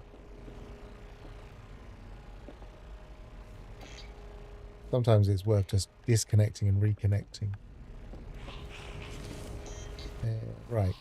So the other thing I want to demonstrate, I've demonstrated sending out the missions. I've demonstrated getting the organic frigates in the first place. I could theoretically have demonstrated feeding them, but at this stage, I could probably do that on my other save, because at this stage, they're not really going to be maximized that way. I've got my list on my screen, so let me just take that off.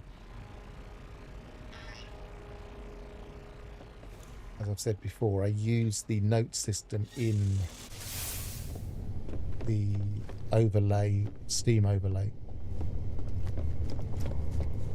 It's very handy for just keeping information. Like, for instance, I always use it for just reminding me which levels I need to reach for each frigate expedition, what the numbers are. So the other thing I'm going to do is demonstrate where we get these, which are helping my score. Not these. As I said before, each of these will give us different abilities. Say, for instance, this is enhancing my industrial ability. This one's enhancing my combat abilities. All for those expeditions, which makes them more likely to bring back rewards. Actually tick the box that says they're good enough.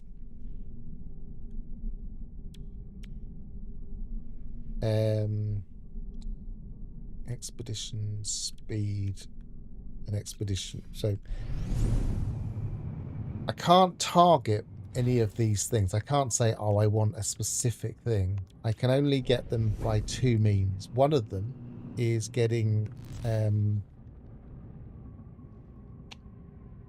derelict, and the other one is by fighting dreadnoughts. So let's start off by how we fight dreadnoughts. We have to find them first, and there are two ways of finding. Well, there's one way of finding dreadnoughts, and people get confused with it. Dreadnoughts can be found in any 3-star free conflict, free of those crosses. We can see there's a at the bottom here. It says this system is called mine now, so it's obviously been found by someone that likes to lay claim. And at the bottom it says conflict untroubled. Obviously we can maximize and minimize that. We can see the crossed swords just says 1, so that suggests again it's only 1. We look for 3s, so there's a 3, then that could potentially have a dreadnought. Now a pirate system, go to conflict, that all the reds are going to be 3s. A pirate system will also have a 3. So a lot of people say, well, they're always found in pirate systems, but that's not technically true.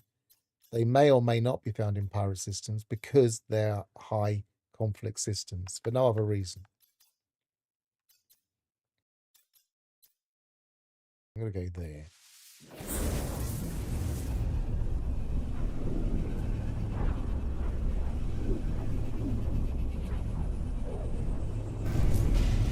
We're having a bit of a heat wave at the moment, and we're lucky because we're getting into the 20s, so 45 degrees sounds horrendous.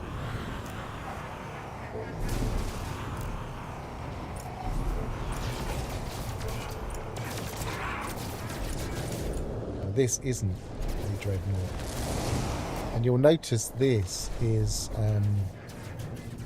the normal freighter battle. So I'm going to reload. Did I do the restore point before or after my frigate expeditions?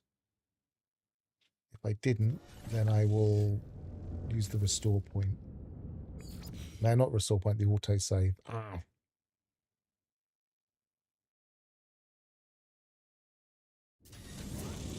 going to do it quickly before it autosaves. Now, if this is in the 3-star system, then I've just messed up my chances of doing that element of it. But it doesn't really make a lot of difference for what I'm looking for. No, we haven't messed it up. And my frigate fleet aren't here, so the frigates are out. So I'm going to make a quick save here. And then I'm going to warp again. Because now I'm still looking technically for the same thing. It doesn't change anything. The standard freighter battle, if it happens to be a free combat economy that also has a dreadnought, it will spawn a dreadnought instead. So it doesn't make any difference.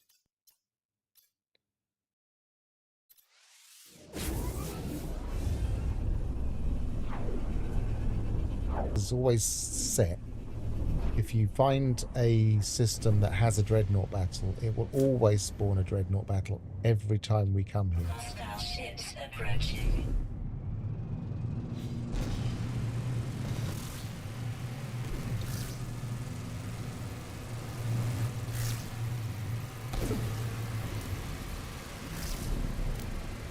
This is trickier with the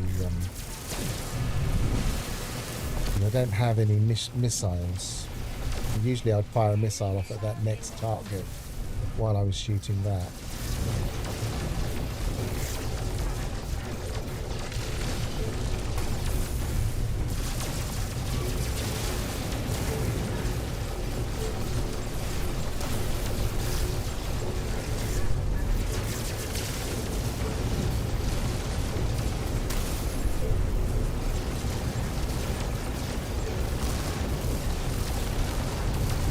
It's kind of a race against the torpedoes.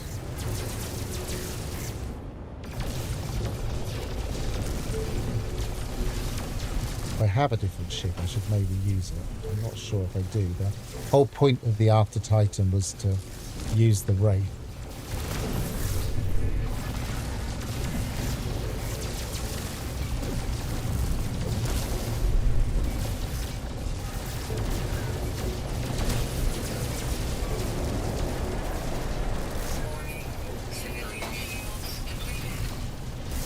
Beat it before the civilian shield goes out and the civilian gets destroyed.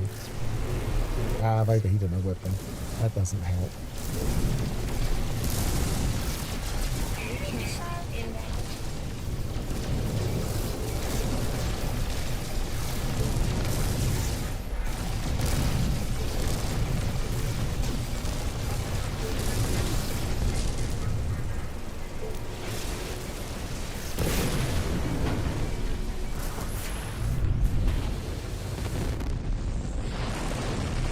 Because I defeated it before it destroyed the thing, I should get a reward. I got a frigate reward, but it wasn't the one I actually wanted. It was a hyperdrive, which increases the hyperdrive range of my freighter, but that's not what I actually wanted. But I can now use this system. So I could theoretically farm this system. Raphaelden 2. In fact, if I can, no, I can't rename it because it's somebody else has discovered it.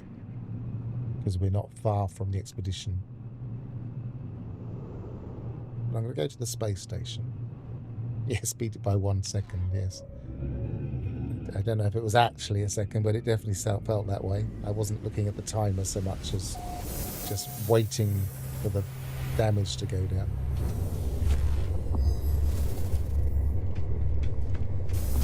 I'll have a quick look, because this is the Explorer region. No, we still haven't got an anomaly detector.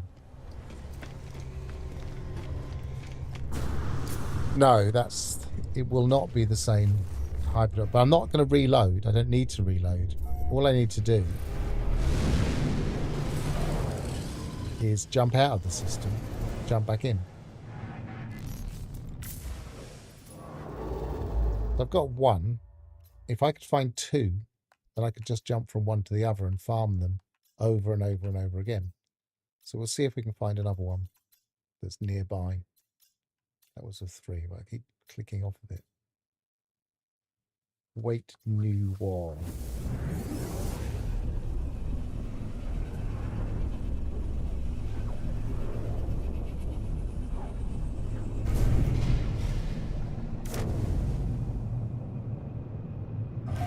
Nope. But if we now hop back. Now, unless for some reason the fact that it was due to be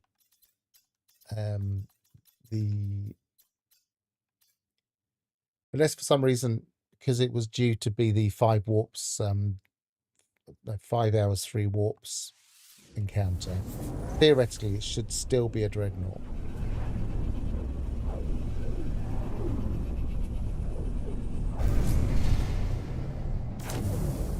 No, it looks like it was one of the ones that was random for that's frustrating because it means that my search is still on. But at least now, everyone I find from now on, unless we wait for so long that it gets to the 3 warps 5 hours mark, will be a constant spawn.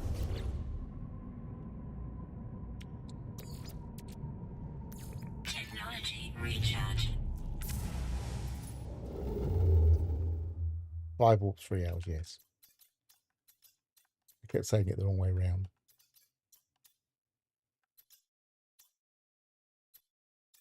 Five warps 3 hours, and I believe at least some time spent on a planet, which catches people out.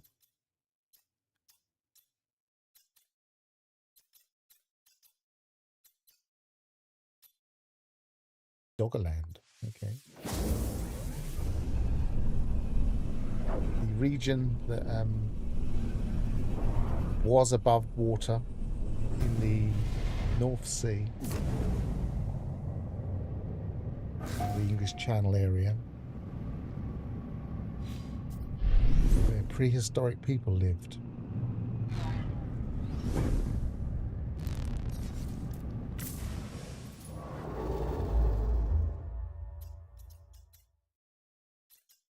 Land bridge between Europe and the UK.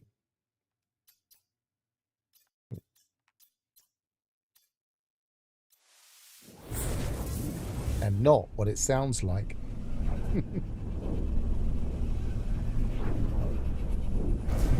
Will Calypso have greater chance of level 3 conflict? Yes, it will. I believe so anyway. I mean, that's more of a planetary thing, but I believe it does also for systems.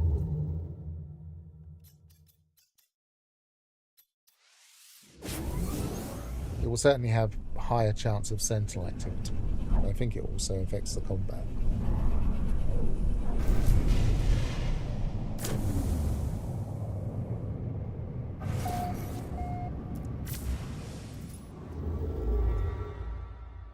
I'm not looking for. I'm looking at 3 stars, aren't I? The last couple I went to were 3 stars, not 3 conflict. I should be looking at the conflict filter. 3 stars and 3 conflict.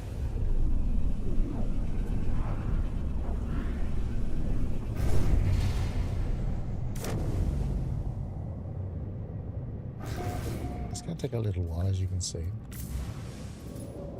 Luckily, I'm in a very efficient ship for hyperdrive.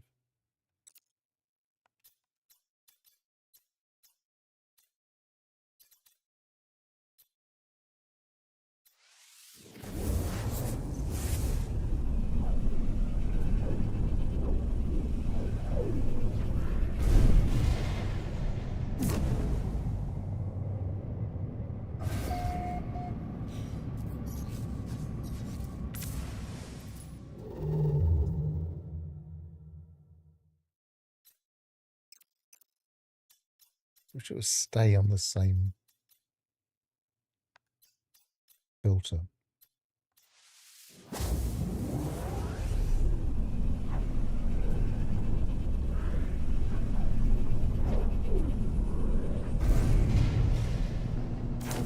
Haven't seen Gravnaut in the chat, but he's often lurking, so doesn't mean he's not here.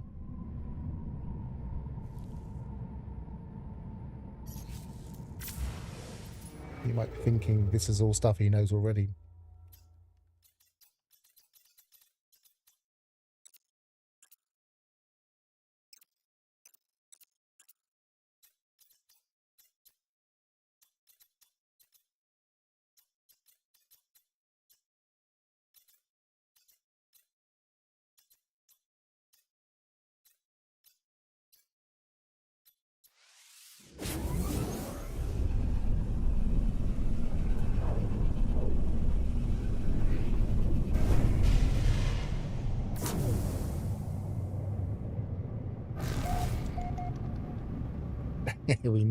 None of us know everything, Ignition.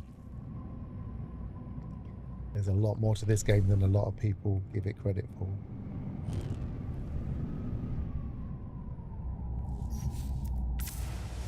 There's plenty of things I don't know.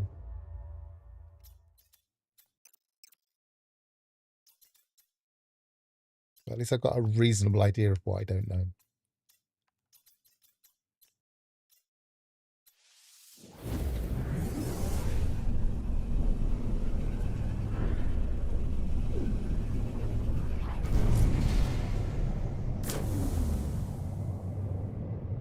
Yeah, not finding one, are we?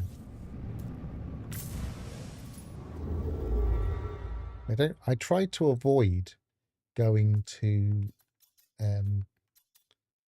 the actual pirate systems just because the stats are going to be potentially worse.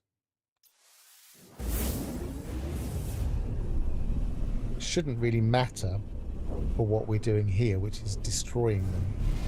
So maybe I should also visit some pirate systems.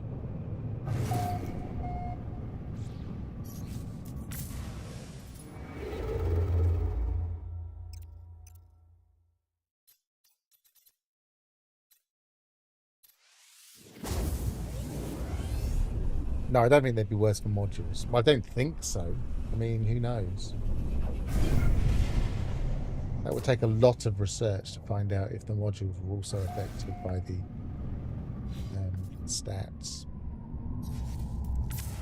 I don't think it should make any difference for this.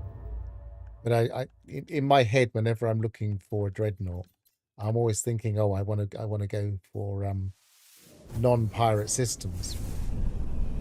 But I don't need to in this case, I don't think. It's just habit. There, you finally found one. At least this one was a pirate system. And I think the dreadnought that I currently use in my other save was from a pirate system. So I'm still probably on the lookout at some point for a better freighter with a better hyperdrive range, because that one doesn't necessarily have the best hyperdrive range.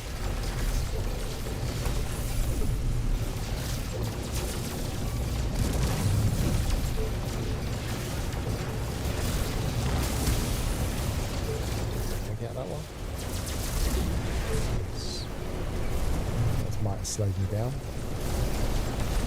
Oh, I'm just caught on the wall. It's not letting me shoot that. That could have slowed me down too.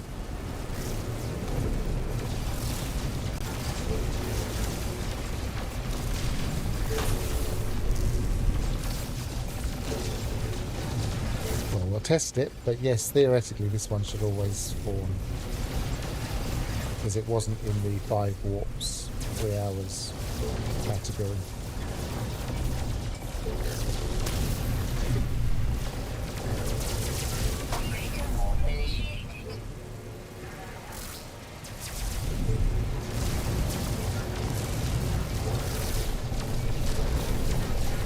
I just need to stop myself overheating this, which I didn't pay attention to enough last time.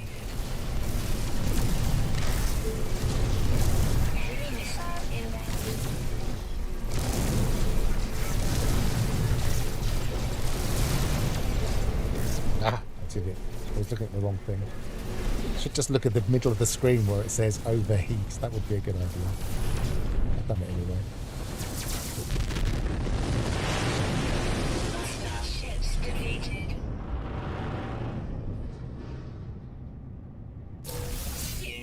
Okay, so that's a salvage exploration. So I now have one that helps me with exploration and scientific abilities of all expeditions. In other words, it helps with exploration things. And there's another one there. So I'll put those two together. So theoretically, they should have synergy. So we've got 2 for speed, 2 for industrial, 2 for exploration, 1 for combat defense, another 1 for combat defense that isn't an S, a couple of fuel efficiencies.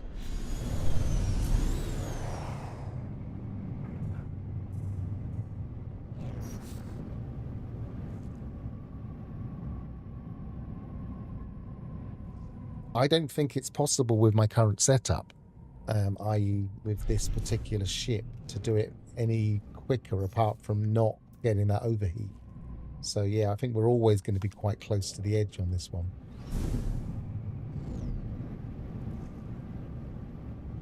Thanks for the shout out on the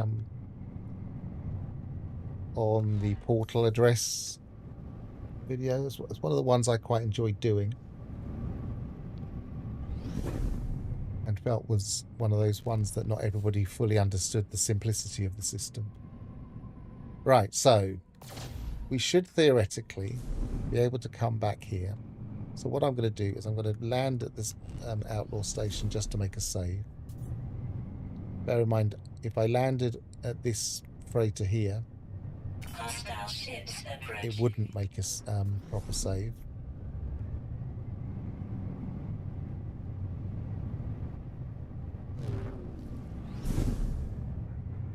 Like enemy disruption is stopping me from getting there quick enough. Maybe I should just go to the anomaly. We're most of the way there now, and it hasn't shot me, so it should let me go at some point, as long as it doesn't shoot at me.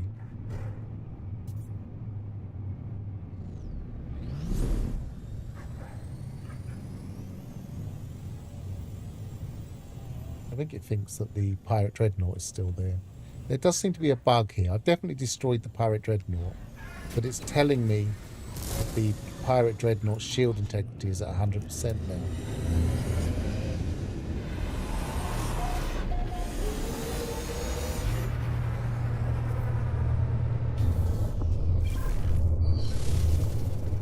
Yeah, because Ignition, you've never made any mischief in this chat. It was all down to I can't remember his name now, Big Daddy T. It was never you.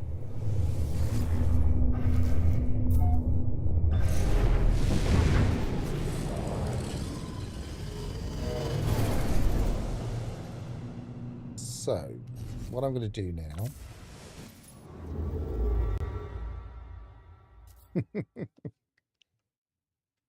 Oh, well, obviously my mistake. I take it all back. Let's go here.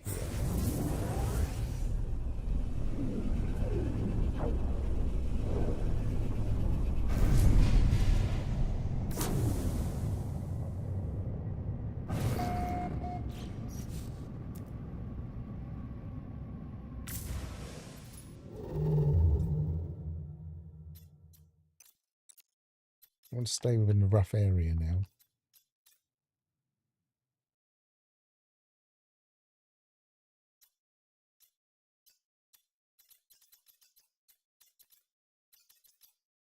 What's the name of the pirate system I was just at? Is it that one?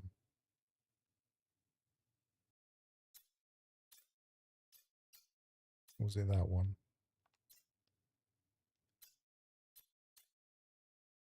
If anybody's able to, check back in the chat. I can't remember which one it was that I was in.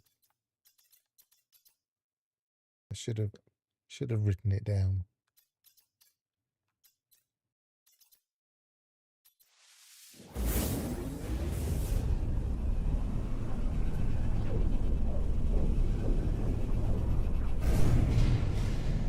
If I don't get one in this one, maybe I'll just go back to each of those and see which one it was and do it again.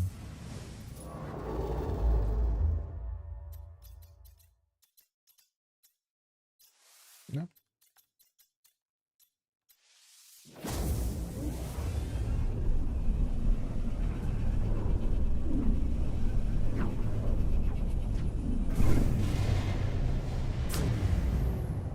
Okay, it was that one. Songi, or whatever it was called. Songfi.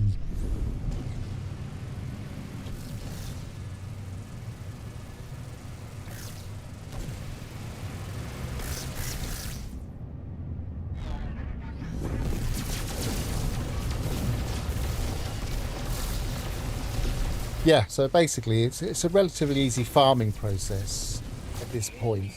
The only thing that you can't guarantee is how effective the hyperdrive range and the efficiency will be.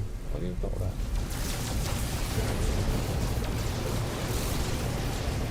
That's where I think the other method, i.e. going to derelicts, can actually be quite handy. Because if you can identify somewhere that has the maximum hyperdrive range, then it will always be the same hyperdrive range, whereas this, I believe, will be randomized. But I would need to check.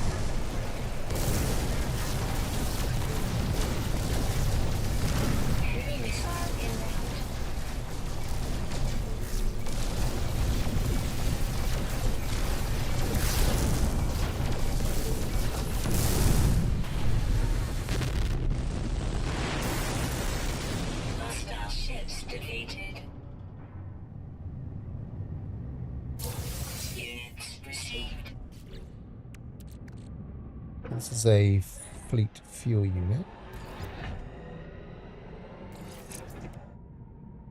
And this one actually has an efficiency, as you can see there, expedition efficiency plus 20. And that one's at plus 17. Now that figure, I'm not sure if that's always going to be the case if we always get from here. But the fact that it says it's from the actual name of the ship at the top could indicate that it will be static. So maybe you can also find the best dreadnoughts for these things. This one would have also probably been from a dreadnought, and that was different level. So you'd have to find... it's a piece of coordination hub salvaged from the wreck of that. That one says... it just says salvaged from the wreck, so it doesn't give me a clue as to whether it was from a dreadnought or from a derelict.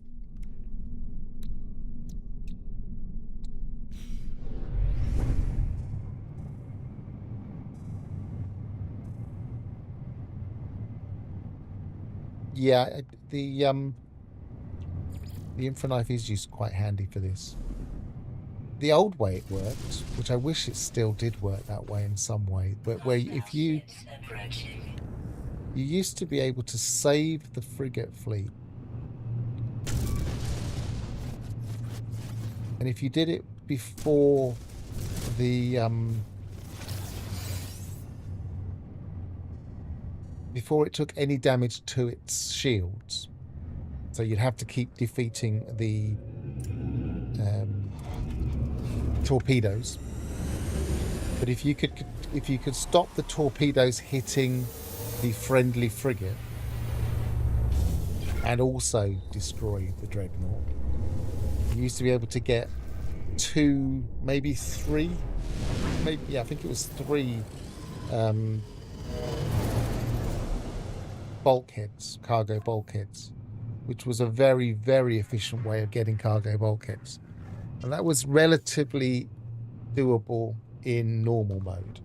Almost impossible, but I did have a stream where I did it in permadeath.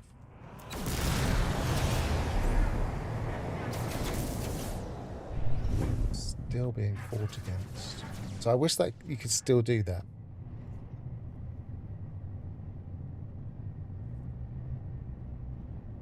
Yes, it was quite a kind of stressful thing. One of them I didn't have any sound from my microphone because I didn't realise I had my microphone turned off. Someone just popped into the stream and said, "What on earth is this game?" And I told them, and then later on I realised that they didn't hear me, which is probably why they just disappeared.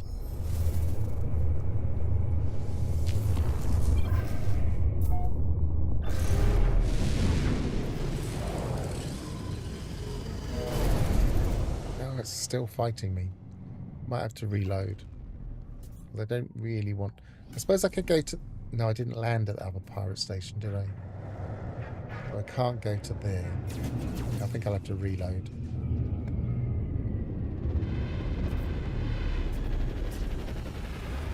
I think there might be more chance of a dreadnought being in a pirate station. But it doesn't mean they're the only places. Reload, restore point.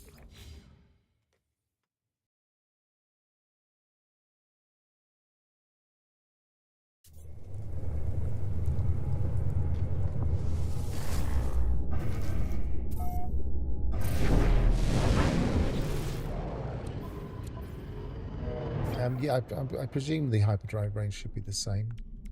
Was it that one? Aizawan. No, it isn't the same.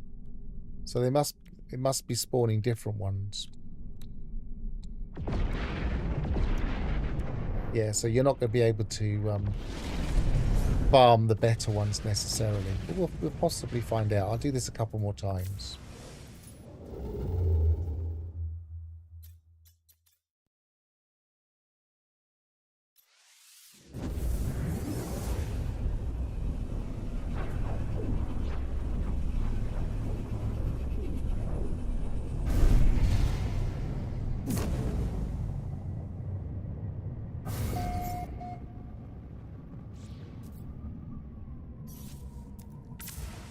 I think the main reason I was such a big fan of the older system where you could defeat it more thoroughly was that it was one of the few real challenges I'd ever found in the game. So at permadeath level, it was a really difficult thing to do to get the maximum reward. So it's a pity that that's... Well, this is a dense field. So it's a pity that's no longer there.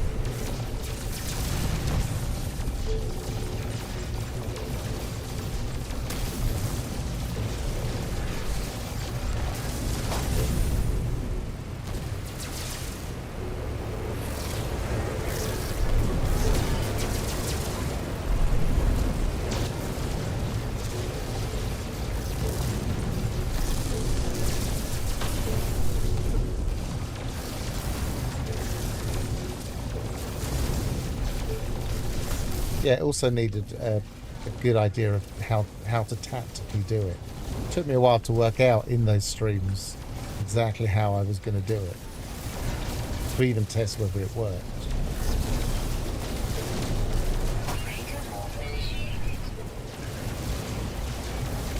But yeah, it's a bit of a shame that it doesn't happen anymore.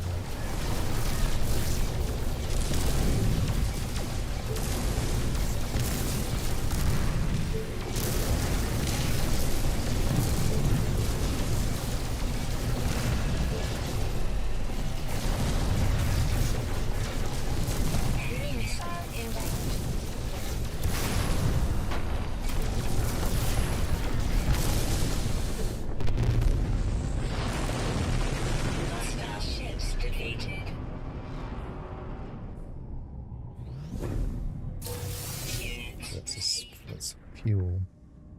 So there you are. We can test it now because we've got... I believe we've got 2 fuels from the same source, haven't we? Can't install it without uninstalling something, so let's uninstall that one. Let's just store it for now.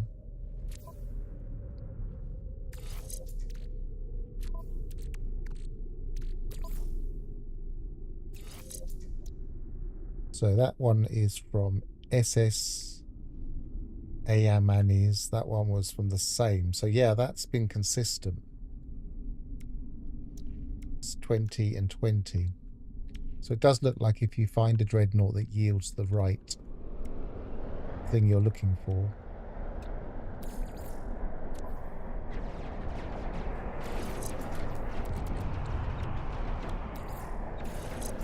The 1 minute I'm saying, oh, that could take a lot of testing, and the next minute we work it out straight away. I wonder if they're just different for the different... In other words, if it's that particular ship, i.e. when you land it will have that name, it will also always have that particular fuel efficiency.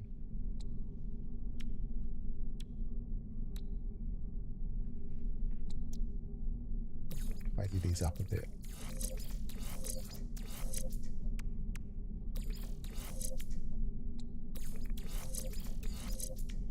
We're definitely running out of space though. I need some bulkheads.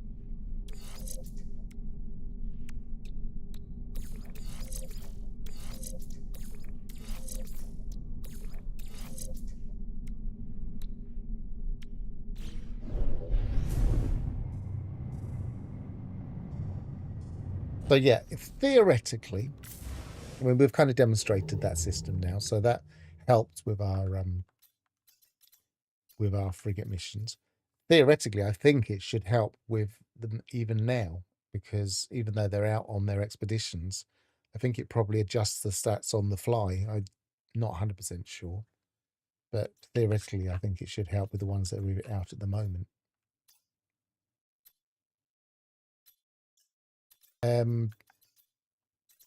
So one of the things you could do is you could find two systems that are near each other, that every time you go to them, you get the derelict, and you could just walk from one to the other, then that, and back, and just continually fight. This way, I'm just still hunting. Let's do one more, because we have demonstrated this, so we don't need to keep doing it.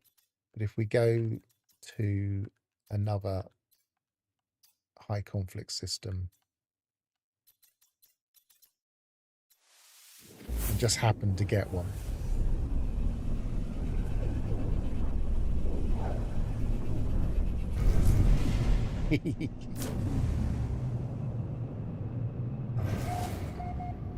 Yeah, we're doing them all a favour. We're making them happy.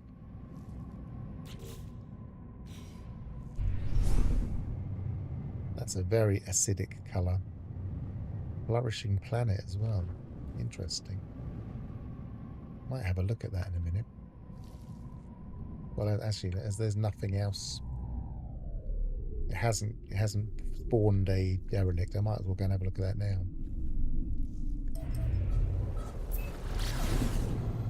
I've not seen a green planet with such bright green water before, I don't think.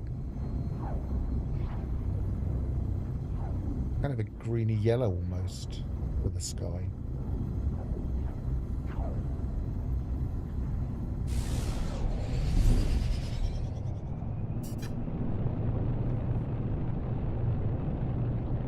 I was never a big fan of the yellow sky colours, but it wasn't one of the things that put me off of planets.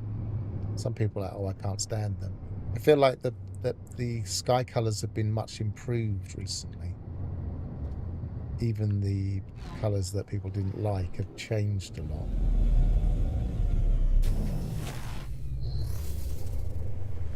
So darkish, slightly dirty green.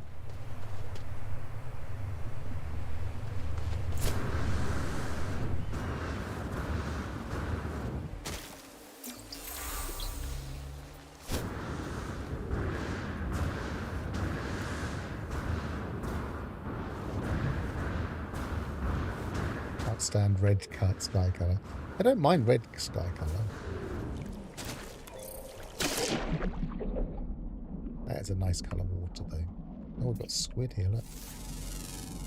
I still haven't seen one of those squids with the clear head. Don't know how rare they are, but they obviously have different parts on them.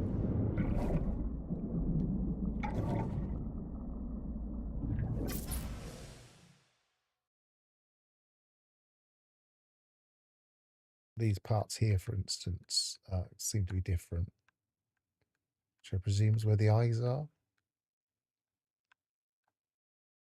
So that's kind of its face, I guess. And the tendrils here seem to be different in different things.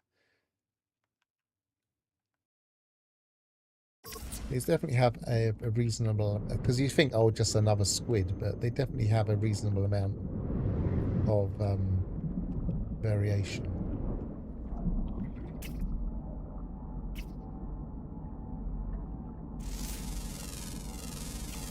Units received. Units received.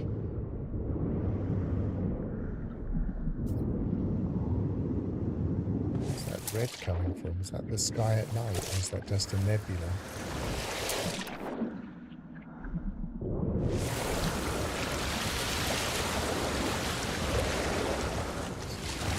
Quality's changed, and maybe that was just the sunset colour. Or maybe it's being washed out by this storm.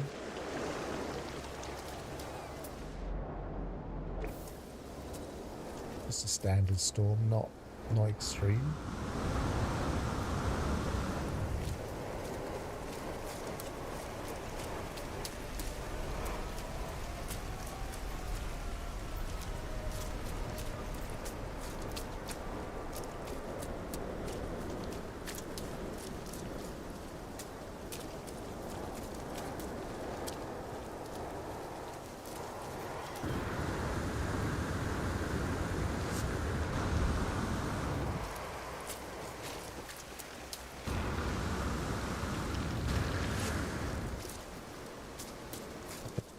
When you're just exploring for the sake of exploring and looking around, storms are a pain because they stop you looking around. I mean, yes, it gives me an idea of what the storm's like, but I know what the storm's like now.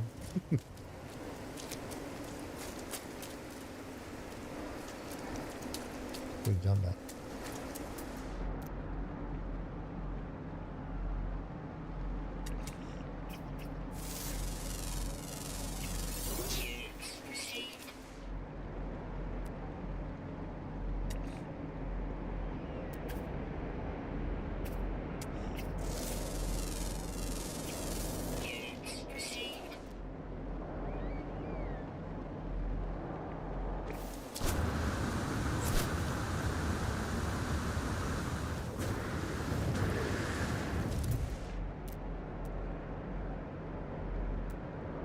Getting into one of those rocket boots versus melee boost discussions the other day.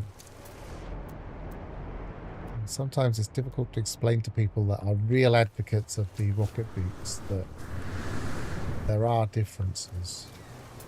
And the reason some of us don't like rocket boots is because we have tried it. We have tried it and used it for a while and come to a proper conclusion. We didn't just decide because we didn't know how to use it.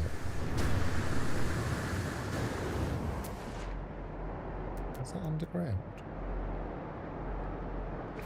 That's quite unusual to spot the underground from above ground.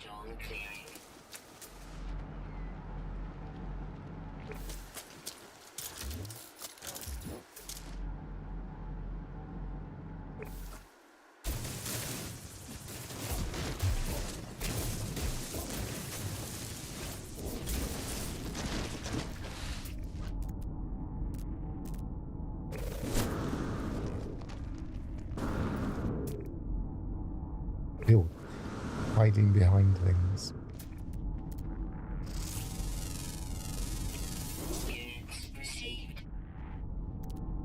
Yeah, for instance, I didn't include in my tips video about how to find underground creatures.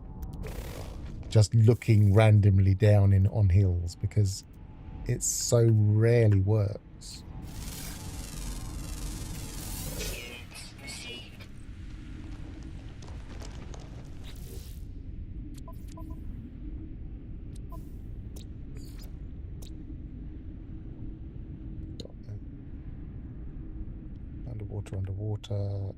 Underwater, and one flying in the daytime.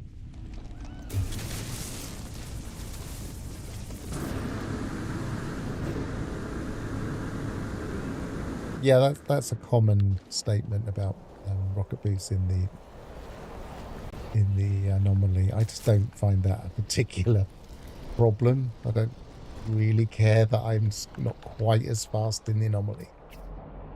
It's never really caused me any pain.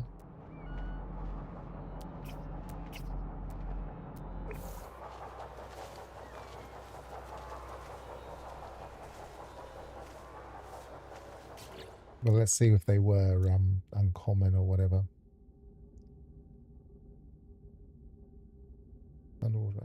Underground, uncommon underground. So that's why I found them instantly, because uncommon are really easy to find. Oh, there he is again. Look. Uncommon are really easy to find, aren't they? You may detect some sarcasm in my voice, because sometimes the uncommons can be a pain.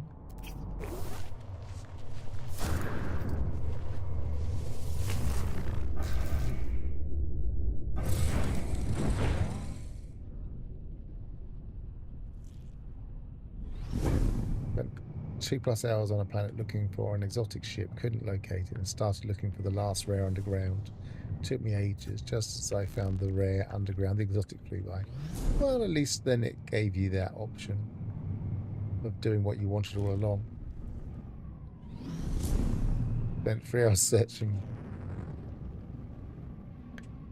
Spotted the exotic immediately as 2 trading posts were side by side, sign of good luck, or so I thought. Spent around 3 hours searching for uncommon underground and rare underwater.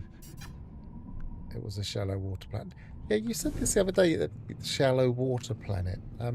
Yeah, there are planets that have like pools of water like this, but you can always dig down. I don't really see the water. I'm going to go into the day side.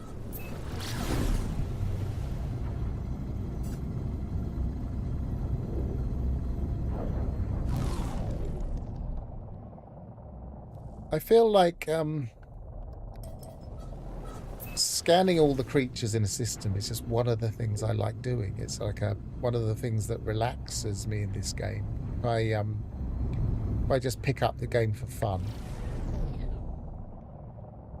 and what shall I do today? If I've got nothing burning to do, I'll just go to a new system and find all the animals, because I kind of like doing that. I like it on the level of what might I find. Sometimes you do find some interesting fauna, and it's just like a quick and easy challenge, and you get nanites for it. So it's an interesting colour, that yellow on the green.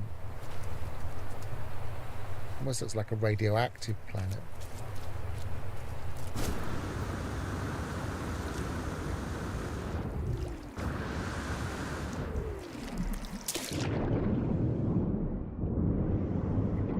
This isn't the deepest water.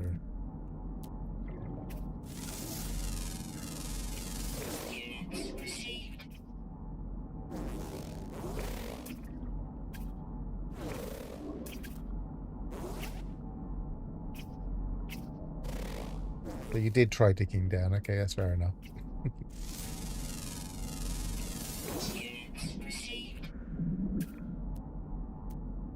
I mean, you can try all the tricks in the world, but sometimes the fauna just don't play ball. There you are. We've got the predator straight away, and that was the rare.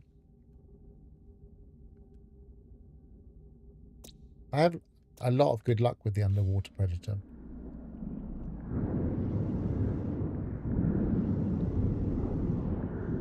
I think it's because I always have a strategy of how to get the underwater predator. Find the deeper water I can find, make sure it's got other fish near it, because it needs to be hunting something, I think. If there's no deeper water, dig down and see if it makes it spawn. And if I still can't do it, go and find another piece of go and find another piece.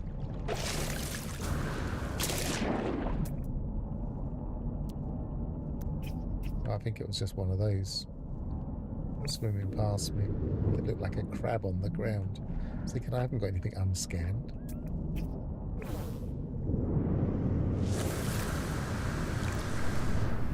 Right, so we should have one flyer. There we go.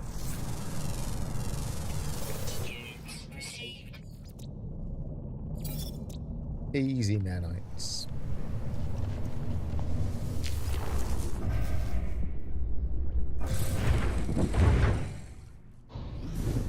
Yeah, I quite like the feel of this planet. Slightly misty.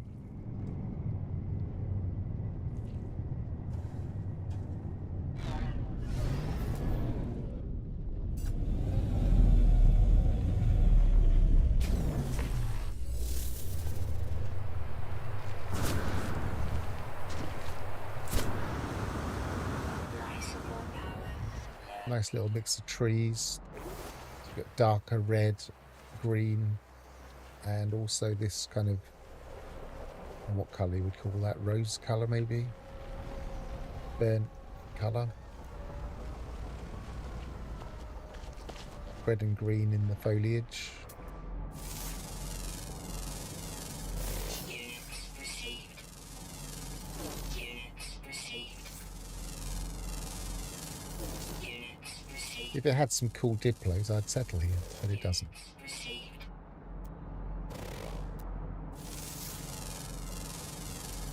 Units received.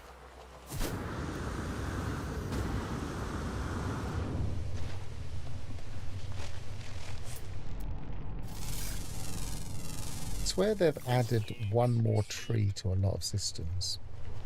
Because we've got 4 different trees here, all together approximately.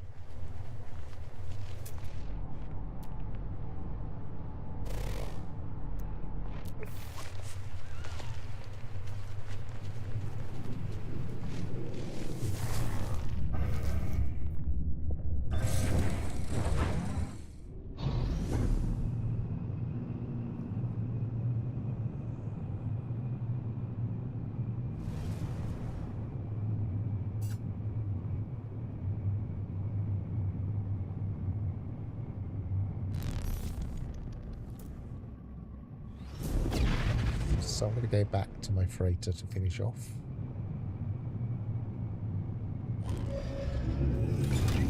I don't think I'll have any expeditions that are already completed. I don't think any of them were that short.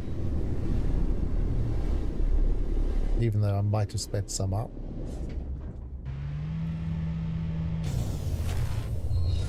I guess I might be able to look back on the video later and see what the times were, and then compare the times. Now I'm going to go and look again to see if it has sped them up, just increasing the speed of the expedition with modules, whether it has a live effect. I imagine it does have a live effect. It would seem harder to not do that.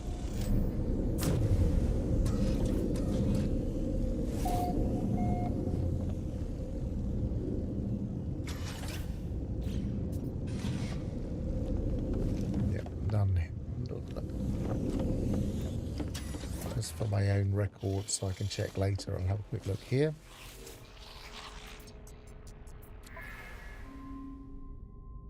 So the fastest one to come back now is 1 hour 26. I suppose what I could do is dismantle one. Fuel efficiency, speed. So if I dismantle, not dismantle, if I store it.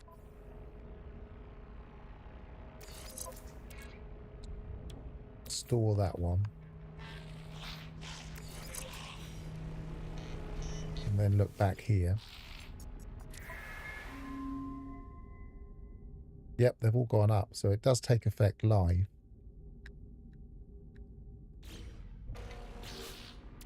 So you can not only speed up future expeditions, you can speed up the ones you've got currently running.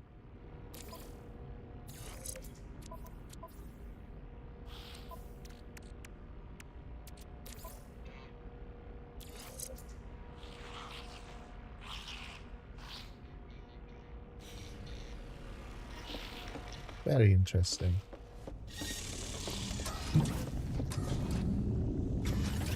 Always learning.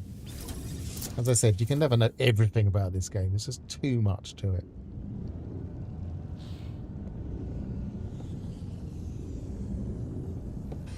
Okay, so I think I've established everything I wanted to establish. I wanted to show how I send out my different frigate missions and the kind of balancing act I use to send them out. Then showing how we can make them better with modules, how we can make them better with the technology, consumables, how we can. The one thing I haven't done is fed any. If we go back to my other save, just see if any of those are done yet, and if not, we'll go to a different save. That's the one thing that we haven't done about them. So, quit to mode select.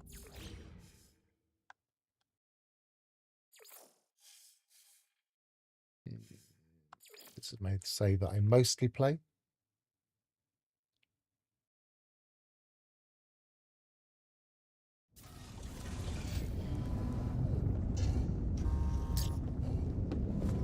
No, none of those are done. So go back to mode select. Go to my original save, my original first ever save I ever played on this game. There's a good thing about that there.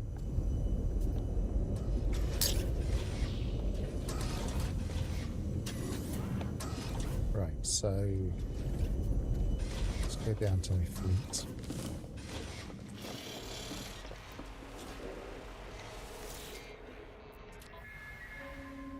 So these are all maximised, all of the organics in this one. In fact, all of the ships, I think, apart from maybe a few of the raiders. That's 104, so that's a good possibility that they're all maximised to over 55.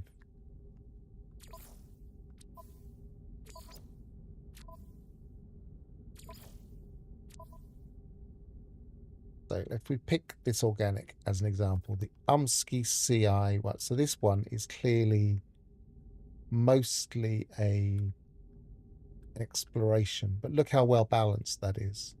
Every other stat is above 20.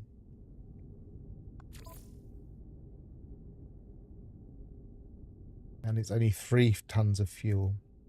You can see that I used to really grind these. It's been on 268 missions. And it would have started at 0. So we can feed it different foods, and it's based on food type. So if we give it a marine pie, for instance, now it's changed to an exploration 39. You saw the stats change. So exploration is still the highest in this case, but that's changed. And now these are just above 21, and that's on 30. So it's kind of just rejigged it slightly.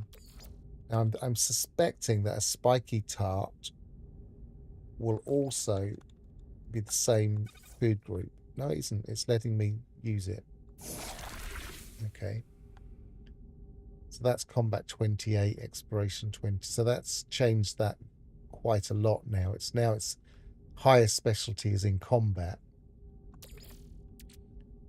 Yeah, let's give it an offal sack.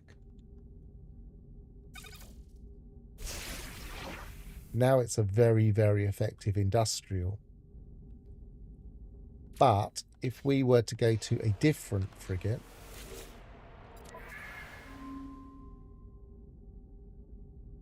let's go to that one.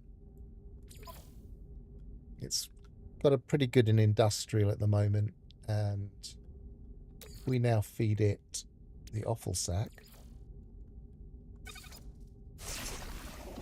And now that one's become a combat frigate, so it's very different based on the food. Now it's consistent within each one, but it's not consistent across the fleet.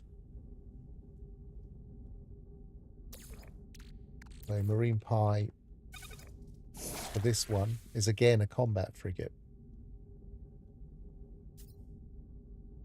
I mean, we have got quite a bit of extra combat. We've got 15s plus 6 plus 2 for this one, so it's always going to be quite high. But it's changing the stats. It changes them in a consistent way, but not consistent across the fleet. Now, it's sometimes worth checking all of the different things before you even try this, to know what the basic one is, so you can always get back to the basic one. There will always be something that if you try and feed it, like if I try and feed it the same thing, then obviously it won't let me, because it's not going to change anything. And there will be at least one food group, and that can be lots of different foods. Now I want to remove it from my fleet. That's a bit annoying.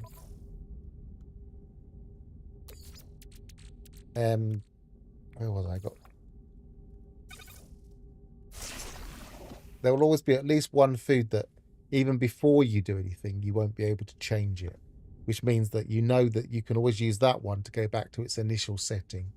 So it's worth finding out what that is at least and making a note of it if you're going to mess around with them and you like where they are at the moment. But it doesn't really matter. You could just make a note of whenever I feed, what's this one called? Proc ML3. Whenever I feed Proc ML3 this thing, it gives it exploration. Whenever I feed it this thing, it gives it industrial. Whenever I feed it this thing, it gives trade, etc. And then just make your own little list for each frigate, and then you can rebalance your frigates. And to be honest, if you've got certain balance already, like you've got one of each very high of a particular stat, you might only want to balance one or two of them. I don't think the complexity of food makes any difference. I think it's just food groups. But then food groups are all of a particular complexity. For instance, it will be a group of pies, or it will be a group of... So yes, maybe it does. But I don't think it changes how good it is, because the stats will always be the equivalent of each other, I believe. Let's have a closer look at one of the equivalences. So let's pick... does the Leviathan allow you to feed? I don't think it does. No, it doesn't. Let's pick this one. And we'll jot down what the overall stats are. So, on a piece of paper that I can scribble on.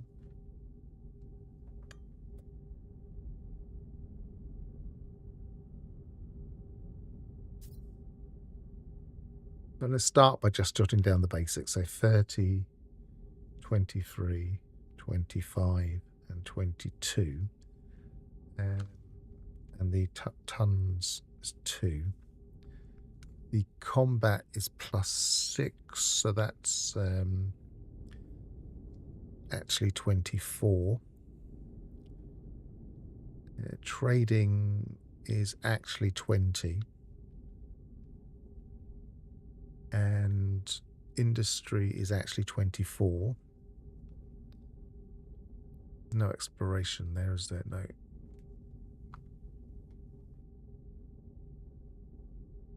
So the total of the base stats is 24 plus 23 plus 24 plus 20.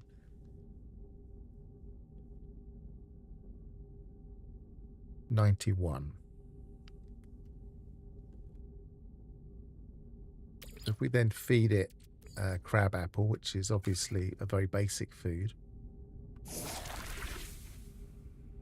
So now it's rejigged everything. Still a 2-ton ship. In other words, still 2 tons per 250 light years.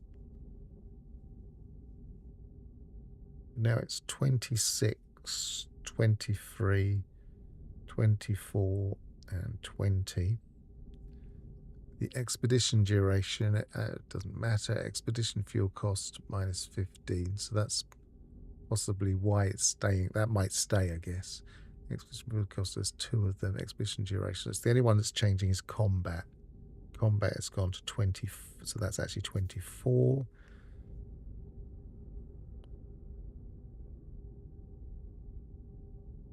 4, 5, 6, 7, 8, 9, 10, 11.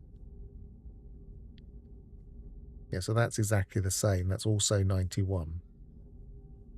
So the base stats, if taking off the this fleet mascot and +2 combat, that comes to 91 when we add all of those together and take away 2.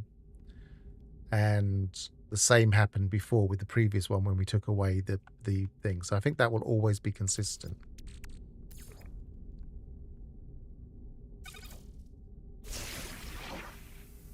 So here we have an industrial suddenly at 42. But if you look across at the stats, we've got +15 industry and +3 industry. So again, if we add all of those up, 28, 25, I should really have a calculator, it'd be a lot easier. 42, 24, 8, 9, 10, 11, 12, 13, 14, 15, 16, 17, 18, 19.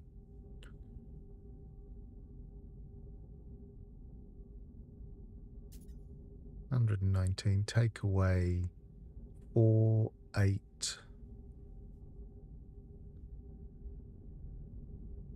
15.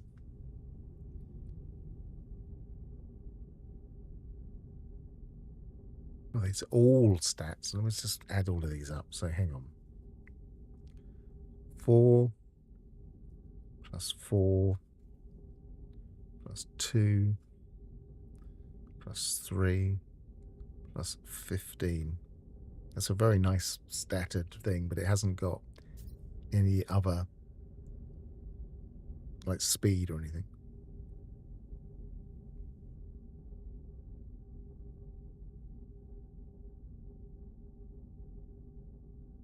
$28.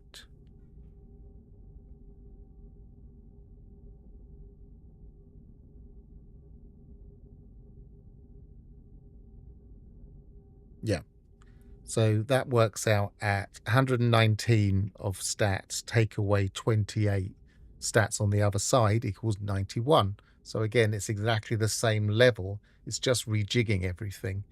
It rejigs the left-hand side where we're seeing all of these things here, the +15 industry, +4 trading, and it rejigs the stats here, which some of these are underlying stats. But you have to take away these, but overall, whatever we feed it, it seems to stick at that exact level of 91 for all of the stats added together. And so the only difference is the kind of, well, obviously the difference will be the balance of these stats, but also how these affect it. That's actually quite a nice one with that 42 industrial.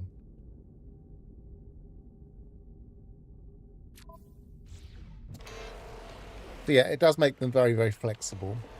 You do need to have a lot of different foods. Luckily on this save, I believe I have a ship with lots of food in. Is it this one? So I could test out all the basic foods. These are all of the basic ingredients, or most of the basic ingredients. And I could make lots of different things. I've never made my own list of the food groups that each one, say for instance, like I say, certain of the pies will do the same thing. I've never made a complete list of exactly which groups do which thing.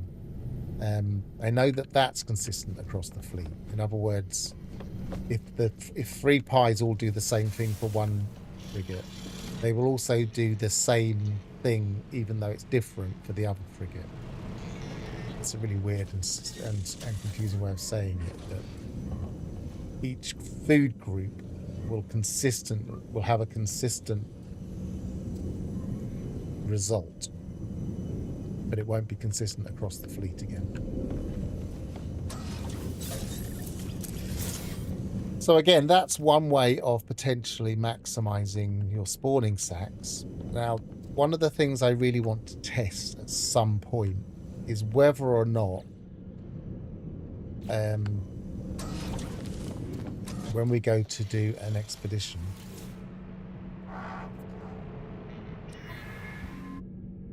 whether or not sending out all organics will change much.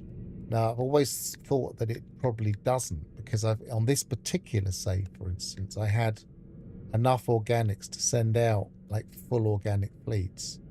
And these are all such high stats now. I mean, that Leviathan is actually looking like quite a poor cousin of some of the other organics I've got here. That's probably because quite a lot of these were either S or A when I found them. So like just picking that one with the combination of my pretty much min-maxed modules, I have a nearly perfect setup for frigate fleets on this particular save. And so as I was saying, a 1-star, I like to put everything on a 1-star balance. I like to have everything above 80, and I can pretty much do that just by picking that. That's got 80 on the lowest stat is 80. So all I have to do is back it up with, say, the Leviathan, and I have 150 across all 4 stats, which is the maximum you can have. And I could send that mission out, and surely that has to be the highest possible chance of getting a spawning sack. But in my experience, even on this save, with these really, really overly maximized frigates, I was still only finding a low number of spawning sacks. So I don't think it makes any difference. But I haven't exhaustively tested that in the way that I like to exhaustively test things before I make a definite comment.